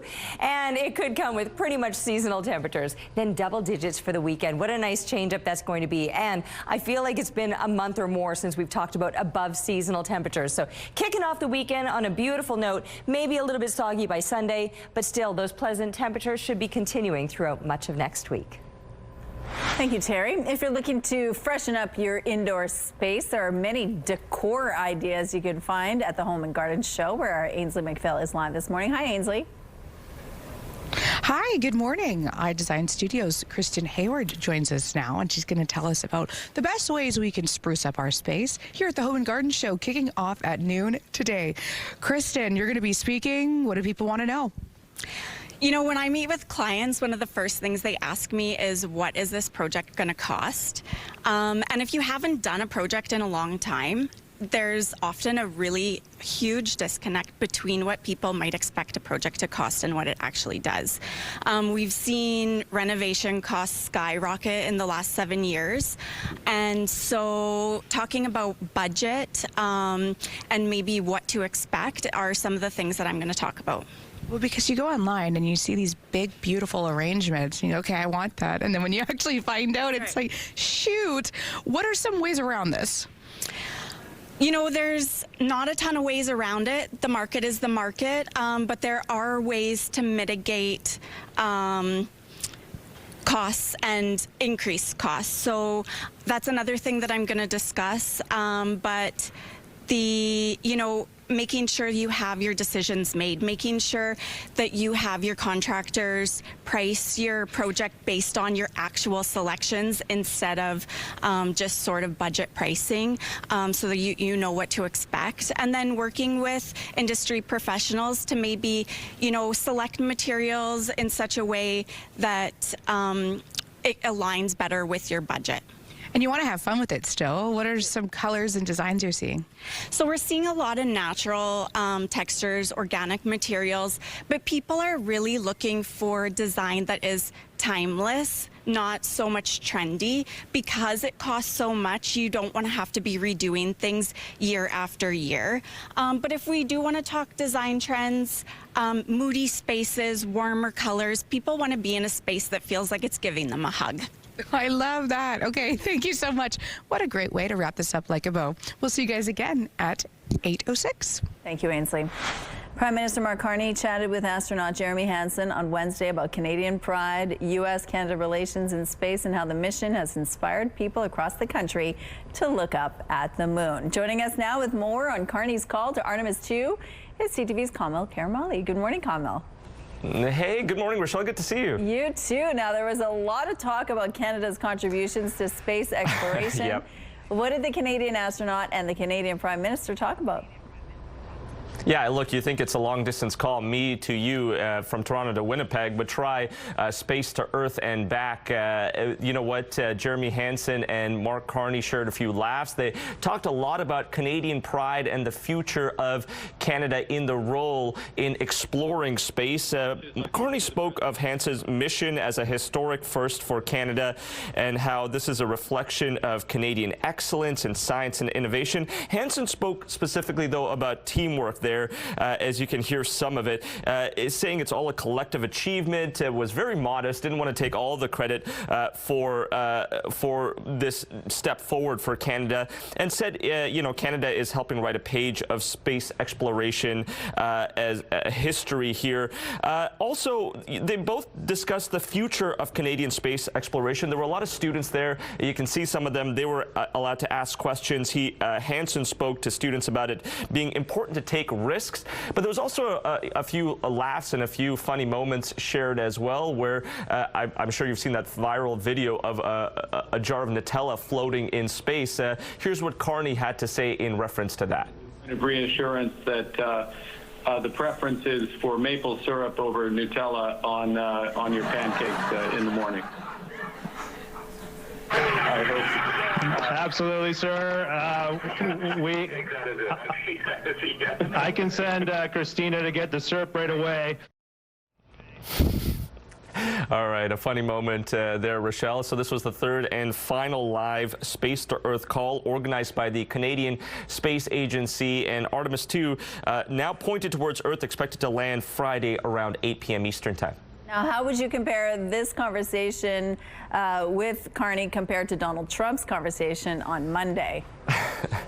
Yeah, you know, probably to not too much of a surprise, Carney stuck a lot to the script, but Trump's conversation on Monday was quite a lot more unscripted. He did speak to Jeremy Hansen, talking about how proud Canadians are and just the coordination and teamwork between Canada and the U.S. He brought up Wayne Gretzky quite a bit as well, saying he talked to the great one, but even he wouldn't do what Hansen is doing, and also spoke a bit about speaking with Mark Carney as well. So while Trump's call had a little bit more of a political tone, saying that NASA would be dead without Trump, Carney stuck more to just the teamwork, the collaboration, and the innovation, and going forward with Canada in space exploration. Very different conversation indeed. Okay, well, thank you, Kamil. CTV's Kamil Karamali reporting live this morning. I have it.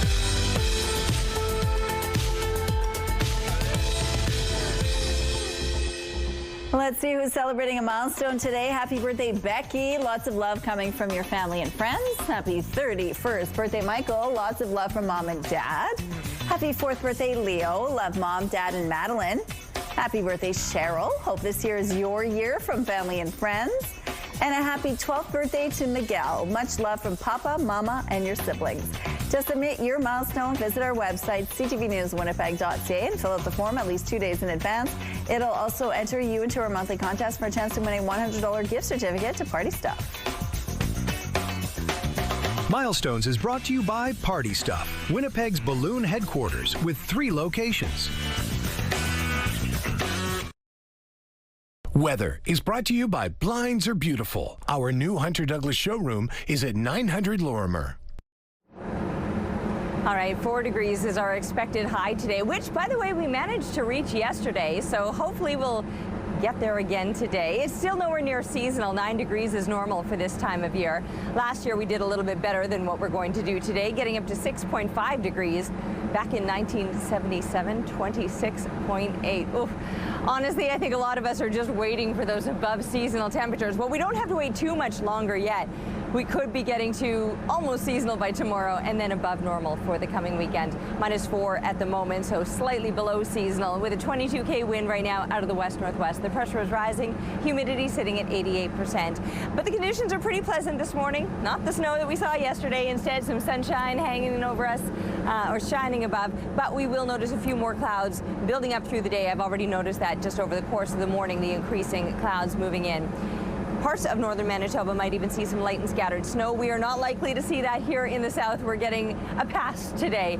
And in fact, tomorrow as well, with even more sunshine expected. And while today will still be well below seasonal, getting up to only 4 degrees, we should be getting a lot closer to the seasonal 9 tomorrow, topping out at about 8 and then surpassing seasonal with double digits waiting for us this weekend. Not all weekend will be beautiful. It'll still be mild. Sunday, seasonal temperatures expected, but we could be seeing some showers to wrap up the weekend.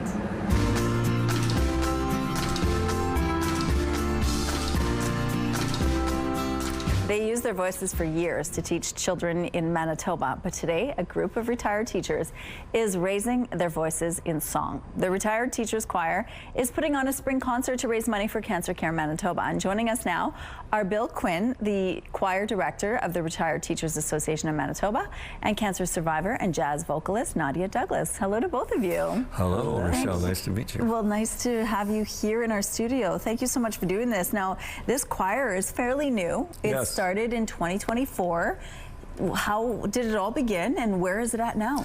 Well, I'm a member of the Retired Teachers Association of Manitoba, and they put out a newsletter, and they said, we want to start something musical for our members for social connectivity, wellness, connectedness. And I was doing a couple of other choirs, but they're in the evening. Okay. And I thought, you know, I'd like to do something in the afternoon because I'm a retired teacher. Yeah. And I said, you know what, why don't we try a pilot? And so we did for 3 months. We had 28 people. Well, now we've ballooned to 50 people. Wow. Which I think shows the need for something like that. And I think the best part of it, though, in addition to all the positive wellness things that happen, is they have so much fun. We go to a rehearsal, and I could probably stand at the front of them for the whole rehearsal period for 90 minutes because they enjoy their company so much. Yeah, and I mean, singing is good for the soul, right? And so how is this helping people in their retirement and with connection? Well, yeah, because singing is a connected sort of an activity, right? I mean, it makes you feel good. There's the emotional, the spiritual, the physical part of it, right? That is all positive for people. And we go out and sing in senior centers. We sing at long-term care homes and special events, and so they get a chance to perform because we have some people that were in, say, the Winnipeg Singers, but we also have people that just like to sing. So we have a real mixed bag. We have some music teachers as well, and they just love being together, and I love being with them because we have such a great time. And when we sing at seniors places, people just really like what we're doing. Oh, that's wonderful. Yeah. Nadia, singing has been part of your life for so long. You are Winnipeg's premier jazz singer. Tell us a little bit about how this is such an important cause for you, because it is you're having a fundraiser for Cancer Care Manitoba. Why is that important to you personally? Well, I have experienced cancer myself within the last 5 years. My daughter has passed from glioblastoma when she was 23. Both my parents have died from cancer, so absolutely. Anywhere I'm happy to help, anywhere I can help somebody like Bill, or help chit-chat with somebody who's going through their journey, maybe give them perspective that they hadn't considered. It's my pleasure, and it's an honor. So, yeah, no, Bill asked, and I'm I was on board immediately. Okay, so Bill, tell us about what's happening at this spring concert. Okay, it's Tuesday, April the 21st at 7 p.m. at St. Andrews River Heights United Church. It's by donation or silver collection. We didn't want to restrict anybody from coming, so we're trying to spread the word. One of the reasons that we decided to raise money for cancer care is that one of our members, Deb Scott, is going through her first cancer journey. And when I thought of how we could raise money, I immediately thought of Nadia, because we had worked together. My band, The Very Groovy Things, did a concert with Nadia and Rick Boughton a couple of years ago. With the Carpenters, yeah. Yes, I do a Carpenter show. Yeah. And so I asked her, and she immediately said yes and said, hey, please, I don't need to be paid. And that doesn't happen with entertainers a lot. You know, so, I feel like this kind of warmth between the two of you, I could just imagine what it's like when your group is together and just how much joy you bring to those who are watching you. So if you want more information, there are tickets available. We have a link on our website. Thank you so much for sharing this. And thanks for having us. Thank you so much for having us. Anytime. Community Connection is brought to you by Mr. Reuter Plumbing. Born to be a hero, trained to be a plumber. Hi everyone, Mark Rowe inside the Sports Center newsroom with your must-see moment from Wednesday. For it, we go to Champions League. Atletico Madrid with a free kick against Barcelona. And check out the strike from Julian Alvarez, who picks the top corner. A gorgeous goal from Alvarez. He now has 9 goals in 12 Champions League matches. Just gets it past the outstretched keeper. An absolute beauty, and that is your must-see moment from Wednesday. Today on TSN, it's finally arrived. The first round from the Masters. Coverage gets underway at 10 a.m. Eastern, 7 a.m. Pacific across the network and continues all day long. That's all from the Sports Center newsroom. Have a great day.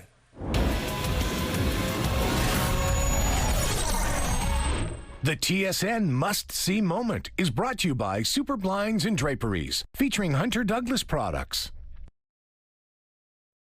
It's Thursday, April 9th. A high-octane price surge at the pumps has Manitobans wondering whether the Canoe government is ready to offer some relief for this round of gas pay. Hanging by a thread, what's currently jeopardizing an already shaky deal to get oil tankers moving again in the Persian Gulf. And library patrons who've been forced to stop at customs before and after the checkout desk can now get right to page 1 thanks to this timely renovation. Your Morning Winnipeg starts right now.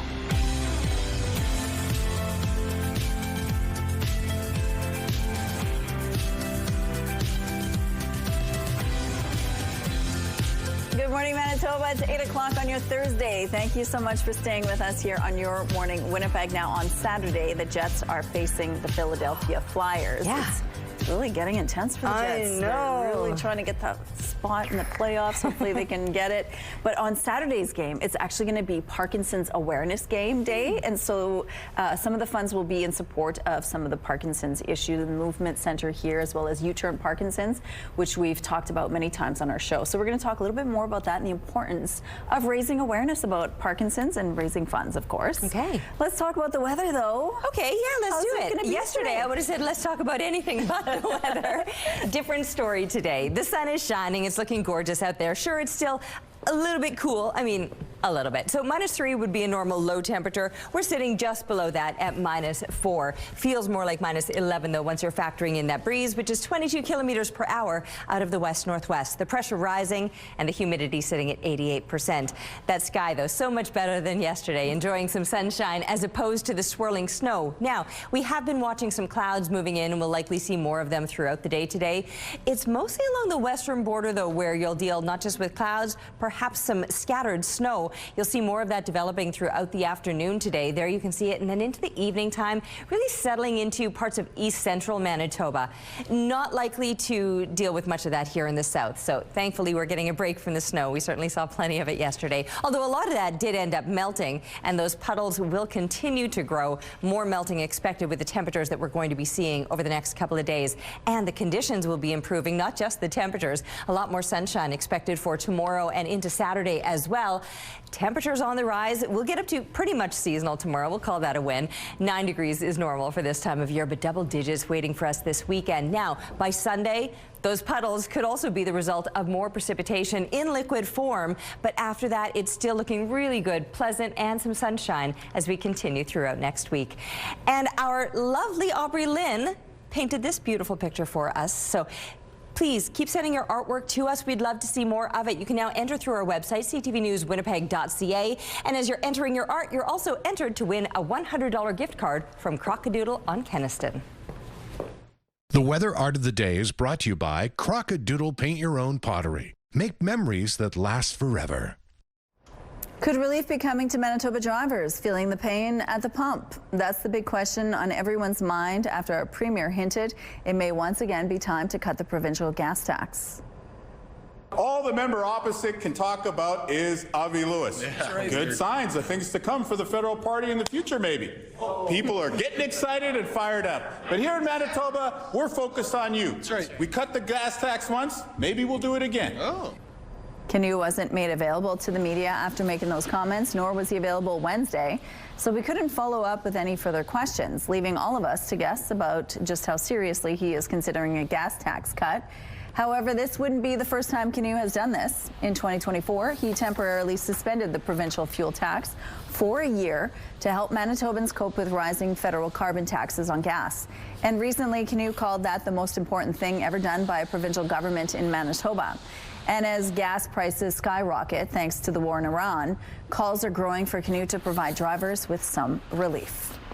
A tentative ceasefire in the Iran war appears to be teetering on what's happening in Lebanon after Israeli attacks in Beirut. If Iran wants to let this negotiation fall apart in a conflict where they were getting hammered over Lebanon, which has nothing to do with them and which the United States never once said was part of the ceasefire, that's ultimately their choice. We think that would be dumb, but that's their choice. Hours after the ceasefire was announced on Wednesday, Israel hit Lebanon with intense airstrikes. It resulted in the deadliest day in the country since the war started. Iran then stopped any movement in the Strait of Hormuz, calling Israel's attack on Lebanon a ceasefire violation. Iran's deputy foreign minister told the BBC that his country will allow ships to pass through once the United States ends its aggression in the Middle East and Israel stops attacking Lebanon. Fire has damaged the Olympic Park in Brazil. Flames ripped through the venue yesterday. This was the arena used for the Rio 2016 Olympic Games in Rio de Janeiro. Around 80 firefighters tackled the fire, bringing it under control. An investigation is now underway. No one was hurt. Here's a look at what's happening right now on the St. James Bridge. It looks like things are moving well to start off this Thursday morning. We have no issues to tell you about in this region of the city. If you see any problems out there, please give us a heads up. Traffic is brought to you by Curtis Carpets, Manitoba's flooring experts. Taylor Kay is joining us this morning. Taylor, I always love having you on the show because you're tons of fun and an absolute hoot. But then you go and butter me up with some sweet treats. What's going on? Well, you know what? I've teamed up again with Cadbury with their campaign, Making Every Bite Count. And this is incredible, Terry. They're contributing a total of $200,000 to Food Banks Canada and select affiliate food banks. Now, through this campaign, a portion of proceeds from Cadbury product sales from you guys right up until May 18th, because it just started, will be donated up to $100,000. Then additionally, Cadbury will be making direct donations of $100,000 to Food Banks Canada. And the campaign is really inspired by hockey culture, where Making Every Bite Counts transforms jersey numbers into real numbers and staggering stats behind, of course, food insecurity in Canada. And then Cadbury teamed up with some other amazing hockey standouts like Nazim Kadri and Marie-Philippe Poulin for the campaign.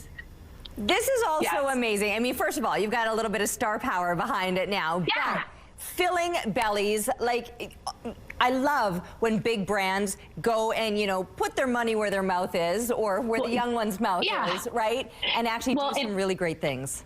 You're right, and it is so important right now. The need for food banks in Canada is at an all-time high with nearly 2.2 million visits every month. And, you know, food insecurity is not always visible. We know it affects people in our own communities, neighbors, family, friends, coworkers. So having this campaign for Make Every Bite Counts, it's incredibly important because it helps provide meals, raise awareness, and encourage Canadians to take action in a meaningful way by also eating some chocolate.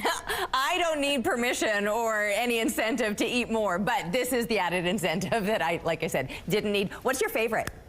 Oh my gosh. Okay, so the mini eggs, because they have them all the time when we put them, like we make cookies, we do everything with them. Do I put them in oatmeal sometimes? I'm going to be honest. Sometimes I do. What's your favorite? I love that. Yes, I smash them down so you just get those like crackly little bits. Throw them on ice cream and cookies, you name it. Right. It's not on your table there or mine, but the caramel bar, here's what I do. I take a square of that. Like, you break off a little square. You then nibble just one corner and then the diagonal corner, and then you suck the caramel out from inside. Oh my gosh, Taylor, it is so amazing. delicious. Also, I need to have that. I'm way too old to eat my chocolate like that, but I don't even care. No, you don't know. You eat chocolate at any age. I will say Mondelez Canada, they have been a partner with Food Banks Canada, and they've donated more than 22 million meals since 2013. And you can support by just going to any of your local retailers, picking up some products, or even Amazon. This is amazing. Yes to more chocolate. Yes to helping feed the littles. It's all brilliant. Thank you so much for sharing all this with us and sharing the chocolate with us too. Thank you. Let's go back now to the Home and Garden Show with our Ainsley McPhail this morning, and we're talking outdoor spaces. Good morning. Good morning. Kicks off at noon today. Cassidy Coots joins us, and why spend your morning on Pinterest when you can just come to the Home and Garden Show? This is amazing, Cassidy. Tell us all about it. Absolutely. Well, we were given a kind of a blank slate with an outdoor living space. And I really, it's been a long, dark winter. It's time to bring some color back into our lives. So my concept here was Summer in Bloom, a garden patio party, really elevating your backyard barbecue with color and texture, inspired by nature itself.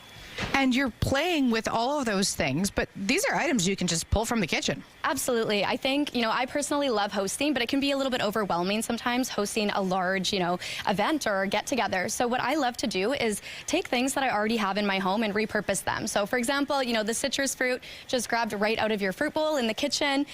These napkins are actually IKEA placemats, and you have a lot of this decor already, so why not find new ways to use it, especially outdoor as the spring and summer approach. When it comes to the colors, I like that it's, a summer feel, even though we're going into spring. I love that it's a summer feel. Does this have to be outside, or can you bring it indoors? Absolutely. I love the idea of bringing it indoors. Really, the whole idea for myself here was to bring vacation to your home, whether that's inside or outside. So with the colorful glass, with the different colors of the flowers, these flowers could be somewhere else in your home, and, you can bring them to the dining table or to the patio table as well.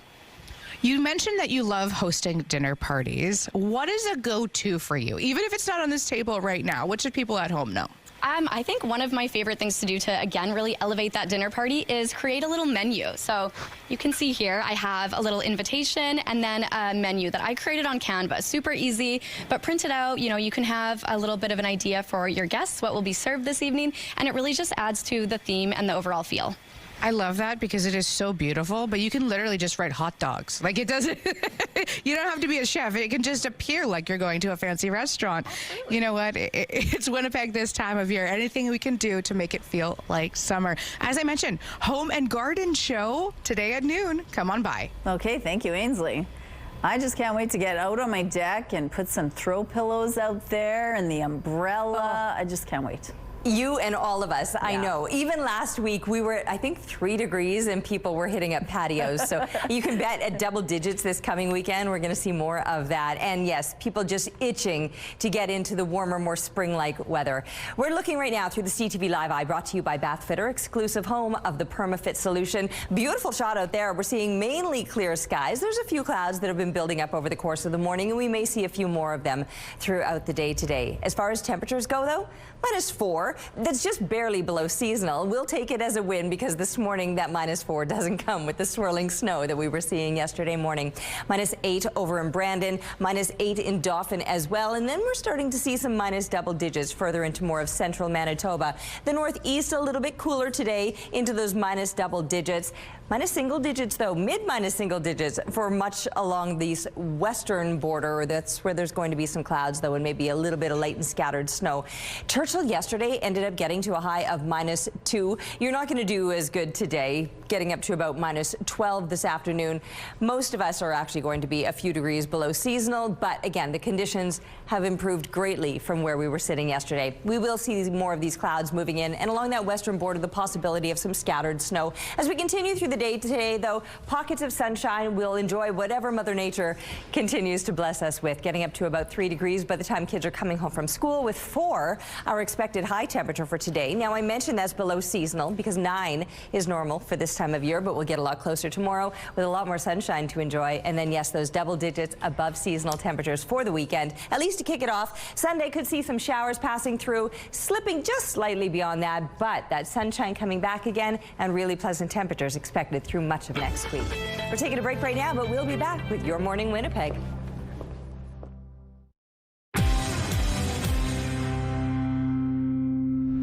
Good morning. The Winnipeg Symphony Orchestra is going for gold this weekend. It's all part of an interactive, family-friendly event.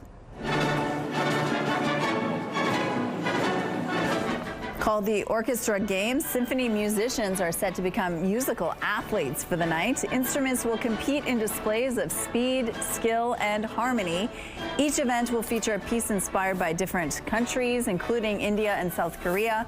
While the show embraces the competitive spirit, organizers say it's also intended to build connections between children and the orchestra.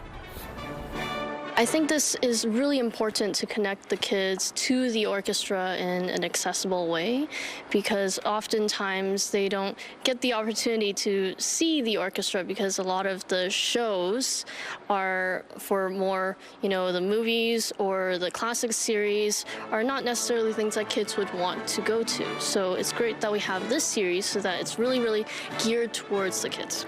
The show opens to the public on Saturday, April 11th at 2 p.m. According to Parkinson Canada, it's estimated 1 in every 192 Canadians over 40 years of age is living with Parkinson's. April 11th is World Parkinson's Day, and the Winnipeg Jets will be facing the Philadelphia Flyers that Saturday on their 3rd annual Parkinson's Awareness Game. The game will be in support of the Movement Disorder Clinic and U-Turn Parkinson's. And joining us now to tell us more about the importance of raising awareness and funds for Parkinson's disease is Assistant Professor of Neurology specializing in movement disorders, as well as the co-director of the Movement Disorders Clinic, Sean Udo. Good morning, Sean. Morning. Thank you so much for joining us. Pleasure. Now let's talk about Parkinson's and what we're seeing in this country. Is it a growing problem? Is it something that is about the same? Well, Parkinson's disease is a neurodegenerative disease, and the biggest risk factor for Parkinson's disease is age. And our population in Canada is aging, as we know. So certainly we're seeing more cases of Parkinson's disease. Okay. And patients with Parkinson's disease can live a long time with that condition. So what happens when you get Parkinson's? Well, Parkinson's is a condition where the brain is not making enough dopamine. Dopamine is a chemical that's made by the brain, and it's used by the brain to move the body.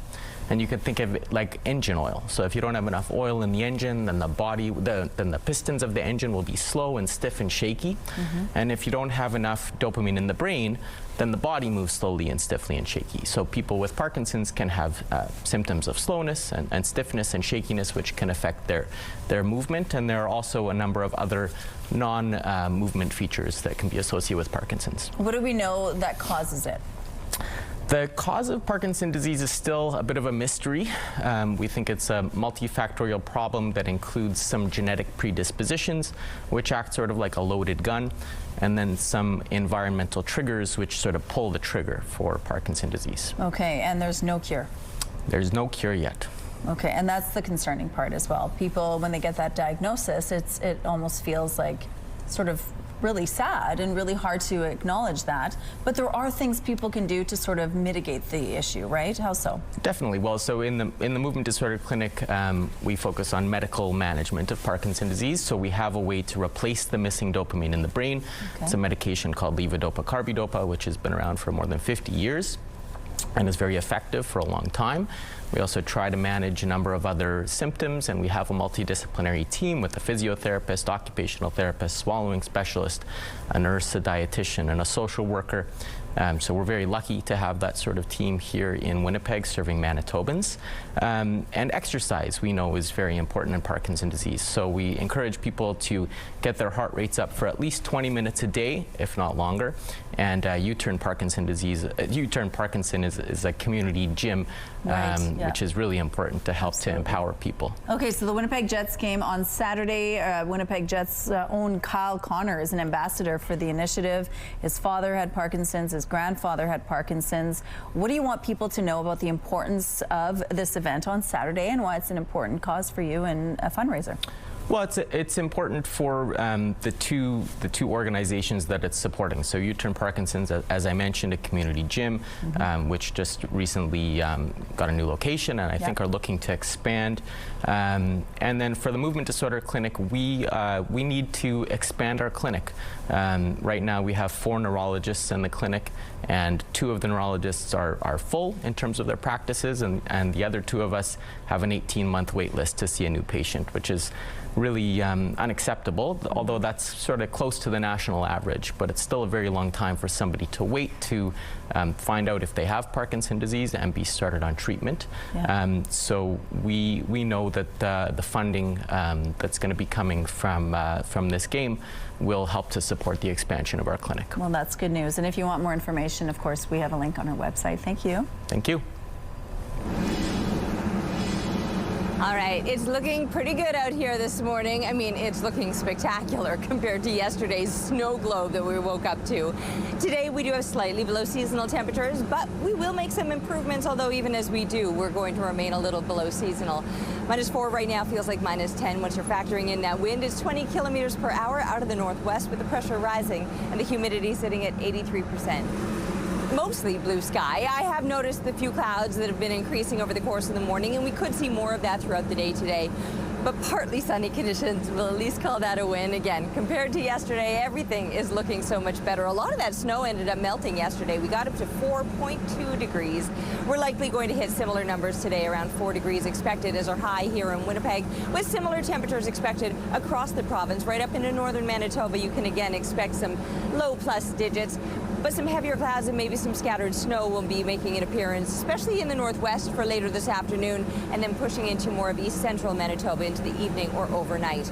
Here in the south, we're likely to remain on the clearer side, at least as far as precipitation goes, and eventually on the clearer side as far as the clouds go as well. Well, today we might still see a few of those clouds building up, clearing out for tomorrow, and even warmer temperatures to wrap up the work week, and then even warmer temperatures yet as we're looking ahead to the weekend. But not everybody was upset about the snow that fell yesterday. Timber and Smokey had a grand old time out at Little Mountain Park. Thanks to Ken for the photo, and keep them coming, please, to Winnipeg weather at ctv.ca. Weather is brought to you by ABC Fire and Safety, your CO2 refill store.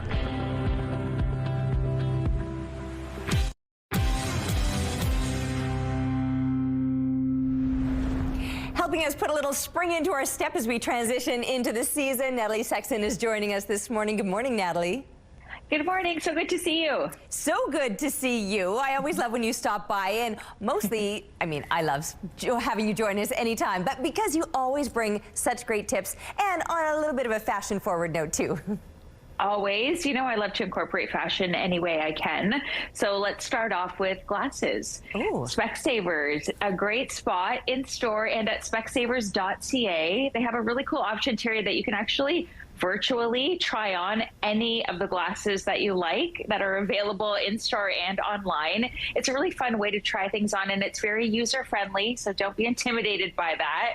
I think adding a fun color into the mix is such a cool option just to refresh your look, and prices start as low as $69, so we're not breaking the bank, you know, in doing that. We can still save money, but still get that really great quality as well. And the other option too is that you can book an eye test with Specsavers as well. So it's essentially a one-stop shop. while I'm still speaking to fashion, you know, I want to outfit the entire family from head to toe. And one of my favorite spots that I love to bring to you is Giant Tiger. So I picked up some great pieces for my granddaughter Mavis there. Really great mix and match pieces. I know. She's the cutest model ever. Some of these pieces, Terry, are awesome in that they're all interchangeable to mix and match. Like you can get leggings 2 for $10, T-shirts 2 for $10, and of course an adorable raincoat that was under $20. I love all the prints and fun colors.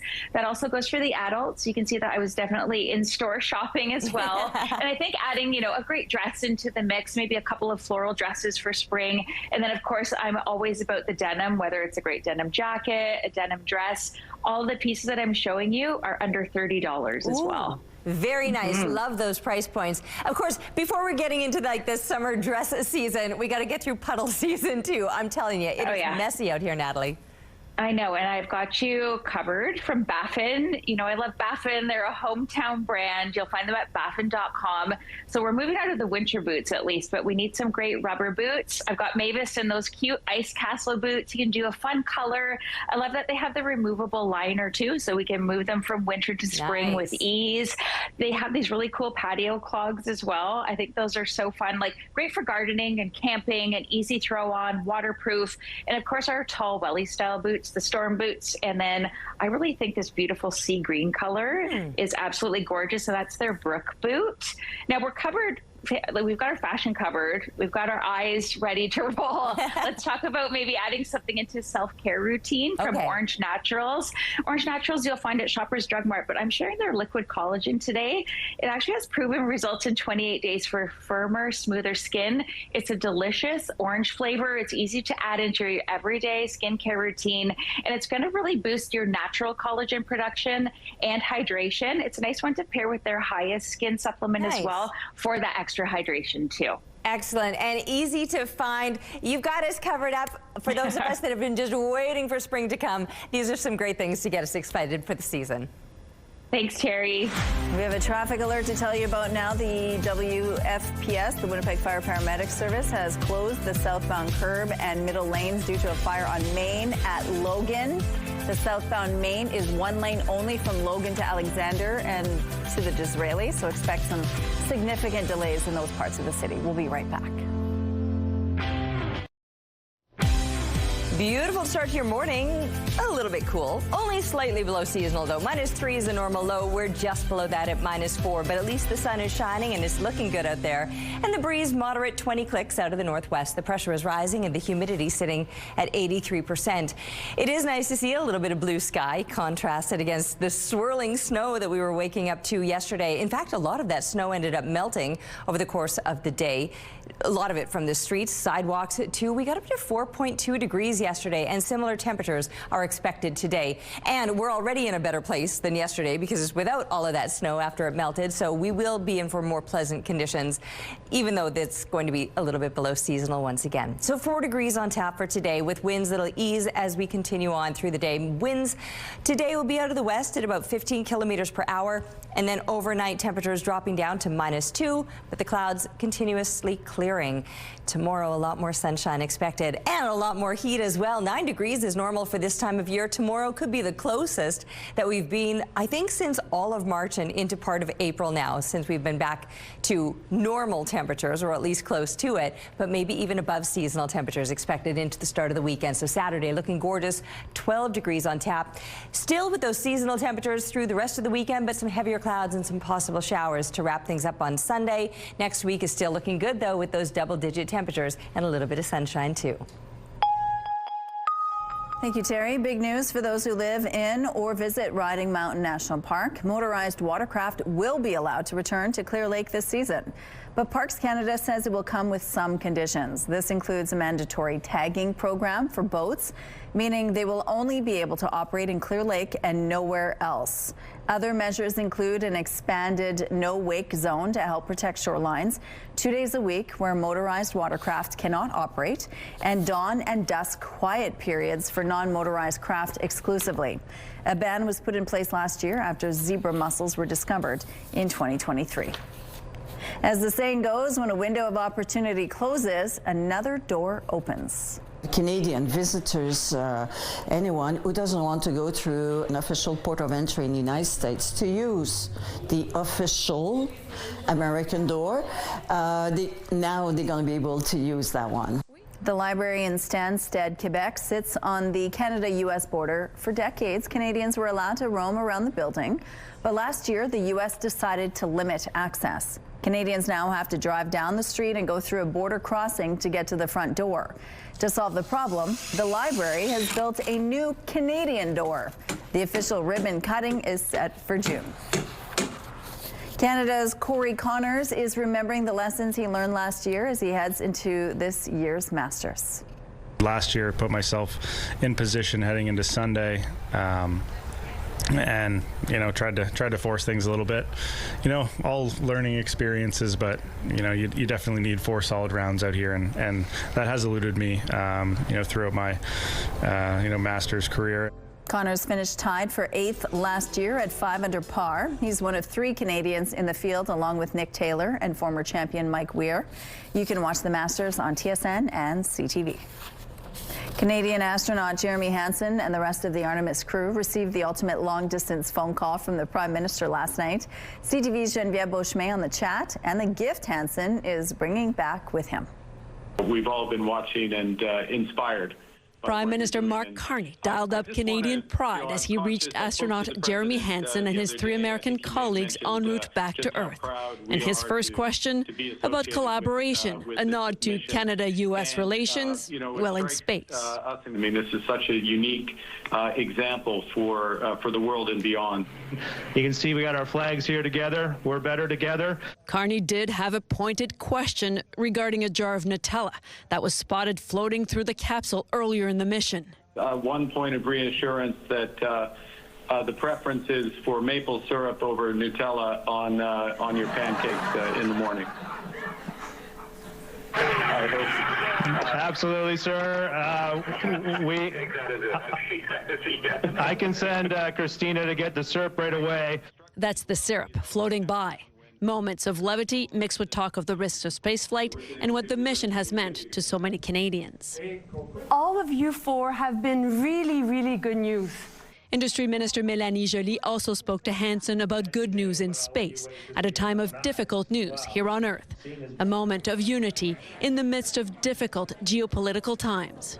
Before you leave us, Prime Minister, I did want to show you this. Hansen also had a gift for Carney, a patch, that maple leaf that has been so proudly flying in space. So I wrote your name on the back, well, your title on the back. Make sure that it gets to you. Carney also said he was proud to hear French spoken in space and issued an invitation to the crew to come to Ottawa once they're back on Earth. Geneviève Beauchemin, CTV News, Longueuil, Quebec. Here's a look at what's happening now on St. Mary's Road. It looks like things are moving quite well over here in this part of the city. If you have any issues to tell us about, please send us a text. Here's a look at your gas prices. The Canadian average is now at $1.83. The provincial average is $1.74. It's higher in Winnipeg at $1.75. And the lowest price in the city is $1.57. All this information is on GasBuddy.com. The Price at the Pump is brought to you by the Kidney Foundation. Help by donating your card today. It's time now for your answers to our question of the day. We wanted to know, what would you like to renovate in your home? My kitchen, shared Susan. Marlene says we are renovating our balcony doors and brand new windows in our condo. A viewer texted, I live in an apartment and the most important change I would do is get rid of these 50-plus-year-old kitchen cupboards. Randy shared, I would renovate my front entrance and sunroom to make them more handicap accessible for my disabled wife. The reno projects that need doing in Sandy's home are replacing all the inside doors, the kitchen flooring, quarter round, and replace carpets. Andy would replace his 4 basement windows, garage door, as well as a carpet refresh on the stairs. Irene would like to renovate her bathroom, would love a large walk-in shower. Would love to renovate the bathrooms, shared a viewer. And Kathy would love to put a spa bathroom in the basement. Thank you so much for your responses. Question of the day, brought to you by Provivo, Manitoba's #1 cool sculpting clinic. Science-backed body contouring. And if you're planning on doing renovations, the Home and Garden Show might be the place where you could get some really great ideas and meet some great contractors too. Good morning, Ainsley. Good morning. I was listening to all those ideas for a spa bathroom in the basement. We got to get Brian Baumler in here because I think he can answer some pretty great questions. Madeline Lemieux is joining us now from the Home and Garden Show, and we can chat with Brian himself. That is exactly right. We are so excited to welcome back Winnipeg's favorite, Brian Baumler, to the main stage.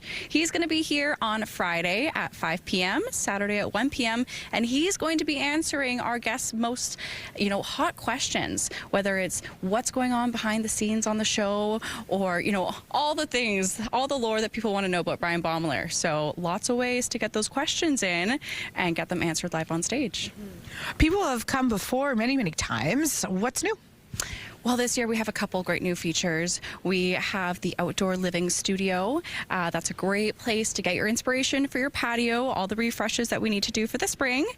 We also have Paint with Purpose, which is where we're partnered with a charity. We're painting a live mural at the show, and then it's getting rehomed to that charity at the end. It's going to be quite the production to see. You have to check it out. I saw the blank canvas, and I'm excited for the Resource Center is going to get their hands on it.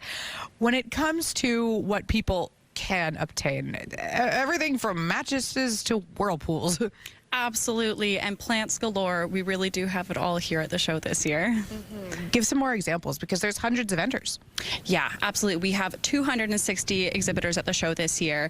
All sorts of products to buy at the show, but also all of the advice that you need for any project that you're going into. Whether you have major home renovations or landscaping projects, or you're just looking to get inspiration going into the spring or come home with some new plants, we've got a lot here. When exactly is it happening? Kicking off at noon today, of course, but until when? Absolutely. We're going until Sunday, April 12th. It's all at the RBC Convention Center. I hope people enjoy those fireside chats. And you know what? A spa bathroom? That's a great place that would to be nice, indeed. Go to the bathroom. Michelle's like, go home. Thank you, Ainsley. Let's go out to the rooftop now. I'm more excited about the backyard patio. Oh, me too. And a hot tub would be nice. Oh, doesn't kind of on my wish list. Okay, yeah, absolutely. I mean, take it up a level. Why not, right? Especially with finally the excitement of some warmer weather, you can really start to dream about what those outdoor spaces can look like. Maybe without the snow. I know yesterday we watched it pile up, but most of it ended up disappearing through the afternoon. We got up to 4.2 degrees yesterday. Not bad. Nowhere near seasonal, but not bad, and we're likely to hit very similar numbers today. We're starting out at -4. There's a little bit of sunshine out here, but we're also seeing a few more clouds increasing as the morning goes on, and we'll likely see more of them continuing to stack up throughout the day. The winds are moderate, 20 clicks out of the northwest right now, with the pressure rising and the humidity sitting at 83%. So partly sunny conditions. We'll call it a win. Anything is an improvement over that snow globe from yesterday.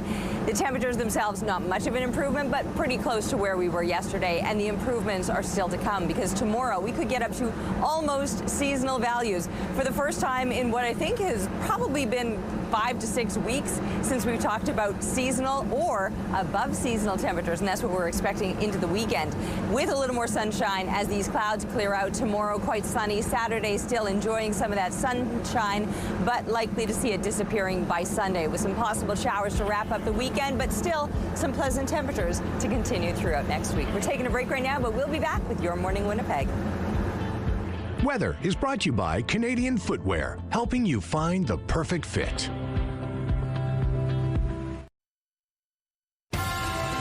Have a news tip? When you see news happening, let CTV News Winnipeg know. Text your tips, pictures, and videos to 10400. That's 10400. Message and data rates may apply. Good morning. Thousands of Canadians have family in Iran, and with the fragile ceasefire hanging in the balance, CTV's Adrienne Gobriel spoke to an Iranian-Canadian journalist for her reaction. From coast to coast this year, hundreds of thousands of Iranian Canadians have taken to the streets, calling for regime change in Iran. Word of a fragile ceasefire has been welcome news for Canadians with loved ones inside the besieged country. I have been able to speak with friends on the ground, and their immediate response also was relief. Iranian Canadian Samira Moyedin is a journalist who also has family and friends inside Iran. She has long called for regime change inside her homeland, and while she also shares their relief, this latest break in the fighting brings other concerns. What is the response from the government at this point for those who are trying to affect change on the ground? With activists calling for change still disappearing inside Iran and civilian casualties mounting, some Iranian Canadians have found themselves conflicted during this conflict. In response to President Donald Trump's threat on social media this week that Iran's civilization will die, Moyedin took to X, writing, "This was never about the Iranian government. It is about a people and civilization. It's about decimating the domestic capabilities of the 17th largest country in the world with the second largest oil reserves. Woe unto the people who welcomed these monsters onto our homeland." Those are some strong words. It's a time for strong words. I go back to the 168 school children that were killed that we've had no accountability for, that I think the diaspora needs to start reckoning with. Many Iranians, yourself included, have been hoping for regime change. Are we any closer to that today than we were before this latest conflict began? Regime change with a war is a fantasy. The only way that the government of Iran will come down is at the hands of the Iranian people. It has been a bitter pill to swallow for people coming to that realization after 38 days of watching their country be destroyed. There's now rising concerns that the freedom movement so many have been fighting for in Iran may have been set back decades. Adrian Gobrel, CTV News, Markham, Ontario. April is Sexual Assault Awareness Month. It's a tough subject to talk about, but it's also important for people to be aware of the programs and supports available in Manitoba. Joining us now to tell us more is Drea Pollard, nurse educator for HSC Winnipeg's Sexual Assault Intimate Partner Violence Program. Good morning, Drea. Good morning. Thank you so much for joining us. This is obviously a tough job. It's a tough story, and it's a tough thing to talk about. Why is it important to talk about it, though, especially not just this month, but all the time? Yeah, correct. It's important to talk about all the time, but it's bringing visibility to an issue that so many people face, and often they're facing it alone. Everybody watching this probably knows somebody that has experienced sexual violence at some point, even if we don't recognize that. And so it's really important that we take the time in our personal lives and our communities to really bring awareness, education, and prevention to this issue. And recognizing that it's not just about an issue, it is about people. We don't want people to feel alone in this. We want people to know that they have choice, there are options, and there's safety within that. And for communities to know how to respond in a compassionate way. Okay, so for a survivor, what do you want them to know? What's the first thing that they need to keep in mind when they've either been assaulted or are remembering something from the past? Number one, you were not alone. Second thing is we believe you. I think it's really important for them to know that there are a lot of people that do believe them and want to support them, and also that there are options.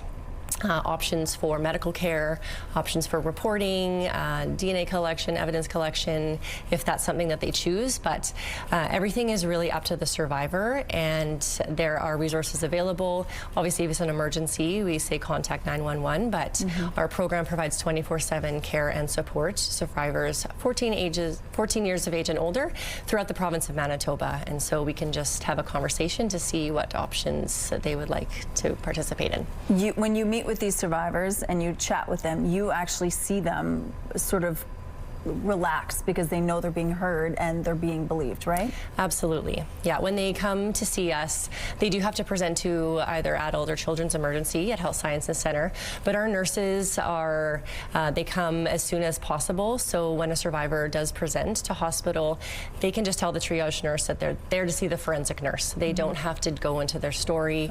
There might be a few quick questions to make sure that they're medically okay, but our nurses do come as quickly as possible. And if it's safe, we bring them to a private area of the hospital. We have a suite that's set up that really is a space that is safe, and we see people walk into that space and just take a breath and recognize, okay, there's someone here that will listen to me, there's someone here who cares, and we do ensure that it's survivor-centered and trauma-informed. Awareness is obviously very important, but so is prevention. Let's talk about that part. Yeah, prevention is not about telling people how not to be assaulted. That sometimes is some of the avenues that we can go down, but it is about creating a community that prevents violence from occurring in the first place. So this starts with conversations in our everyday lives, education around consent, respect, boundaries, boundaries and healthy relationships. And prevention is really everybody's responsibility in the community. And it can start with our conversations with young people, challenging our own thoughts and behaviors around the issue, as well as how we respond to jokes and comments about that diminish violence, and really challenging behaviors and attitudes that are rooted in coercion, control, and so it's really important to be talking about this. Okay, well, Drea, thank you for talking about it with us this morning. Now, if you do want more information, we have a link on our website. Thank you. Thank you. Looking outside now, it's -4, so temperatures are pretty close to what is normal for this time of year. The biggest improvements are in the conditions, seeing some sunshine as opposed to snow. The winds right now, they're out of the northwest, 20 kilometers per hour. The pressure is rising and the humidity sitting at 83%. So a lack of snow this morning, and already it's a huge win, but we will probably see more clouds building up throughout the day today. With those clouds could come some flurries. Some parts of northern Manitoba might see a little bit of light and scattered snow. Temperatures, though, for the most part, into the plus digits. Churchill being the exception, a high of -12. So much colder than yesterday when you got up to -2. I feel like you had that little tease of warmer weather, as many of us have now. The flurries, like I said, in parts of the far northwest could be making an appearance later today. Otherwise, just on the cloudier side, pockets of sunshine here or there. We'll take whatever we can get. As far as the temperatures go, yes, it's going to be a little bit below seasonal. 9 degrees is a normal high throughout southern Manitoba. Nobody's getting close to those numbers today, but very close to them for tomorrow, and maybe even surpassing them into the weekend. By Sunday, though, some heavier clouds, possible precipitation. However, it does look like we've got some very pleasant temperatures throughout much of next week. We're taking a break right now, but we'll be back with Your Morning Winnipeg. Rooftop arrangements provided by Lacoste Garden Center. Salon services provided by Essentique Spa Salon. Well, Terry, parenting is hard. That's why husbands have to be a partner to their wife rather than a friend to their kid, or else this happens. Who put you on to the mom? Mommy. I'm gonna go talk to mommy. So how long did she give you? 20 minutes? She gave me 40 minutes. Yeah, time out for everyone. This mama has her hands full, so when her daughter misbehaved, she was put in timeout. Dad tried to help her out, but he ended up in the same situation. Probably deserved it. No doubt. Yeah. Well, we all know the saying, if you can't beat them, join them. Well, this guy did just that. Personal branding is really important in a estate agency, and having your picture on your board is one way for clients to get to know you. Alex is a realtor in the UK, and when he noticed that his billboard was vandalized, he decided to make this cheeky video. He didn't get mad. Instead, he took out a marker and drew on his face, making sure he looked exactly like his sign. That's clever. I like that. I like it too. If only he was smiling, right? Because you know one of those chiclets that have been missing. And then finally, a catnap of the cultured kind.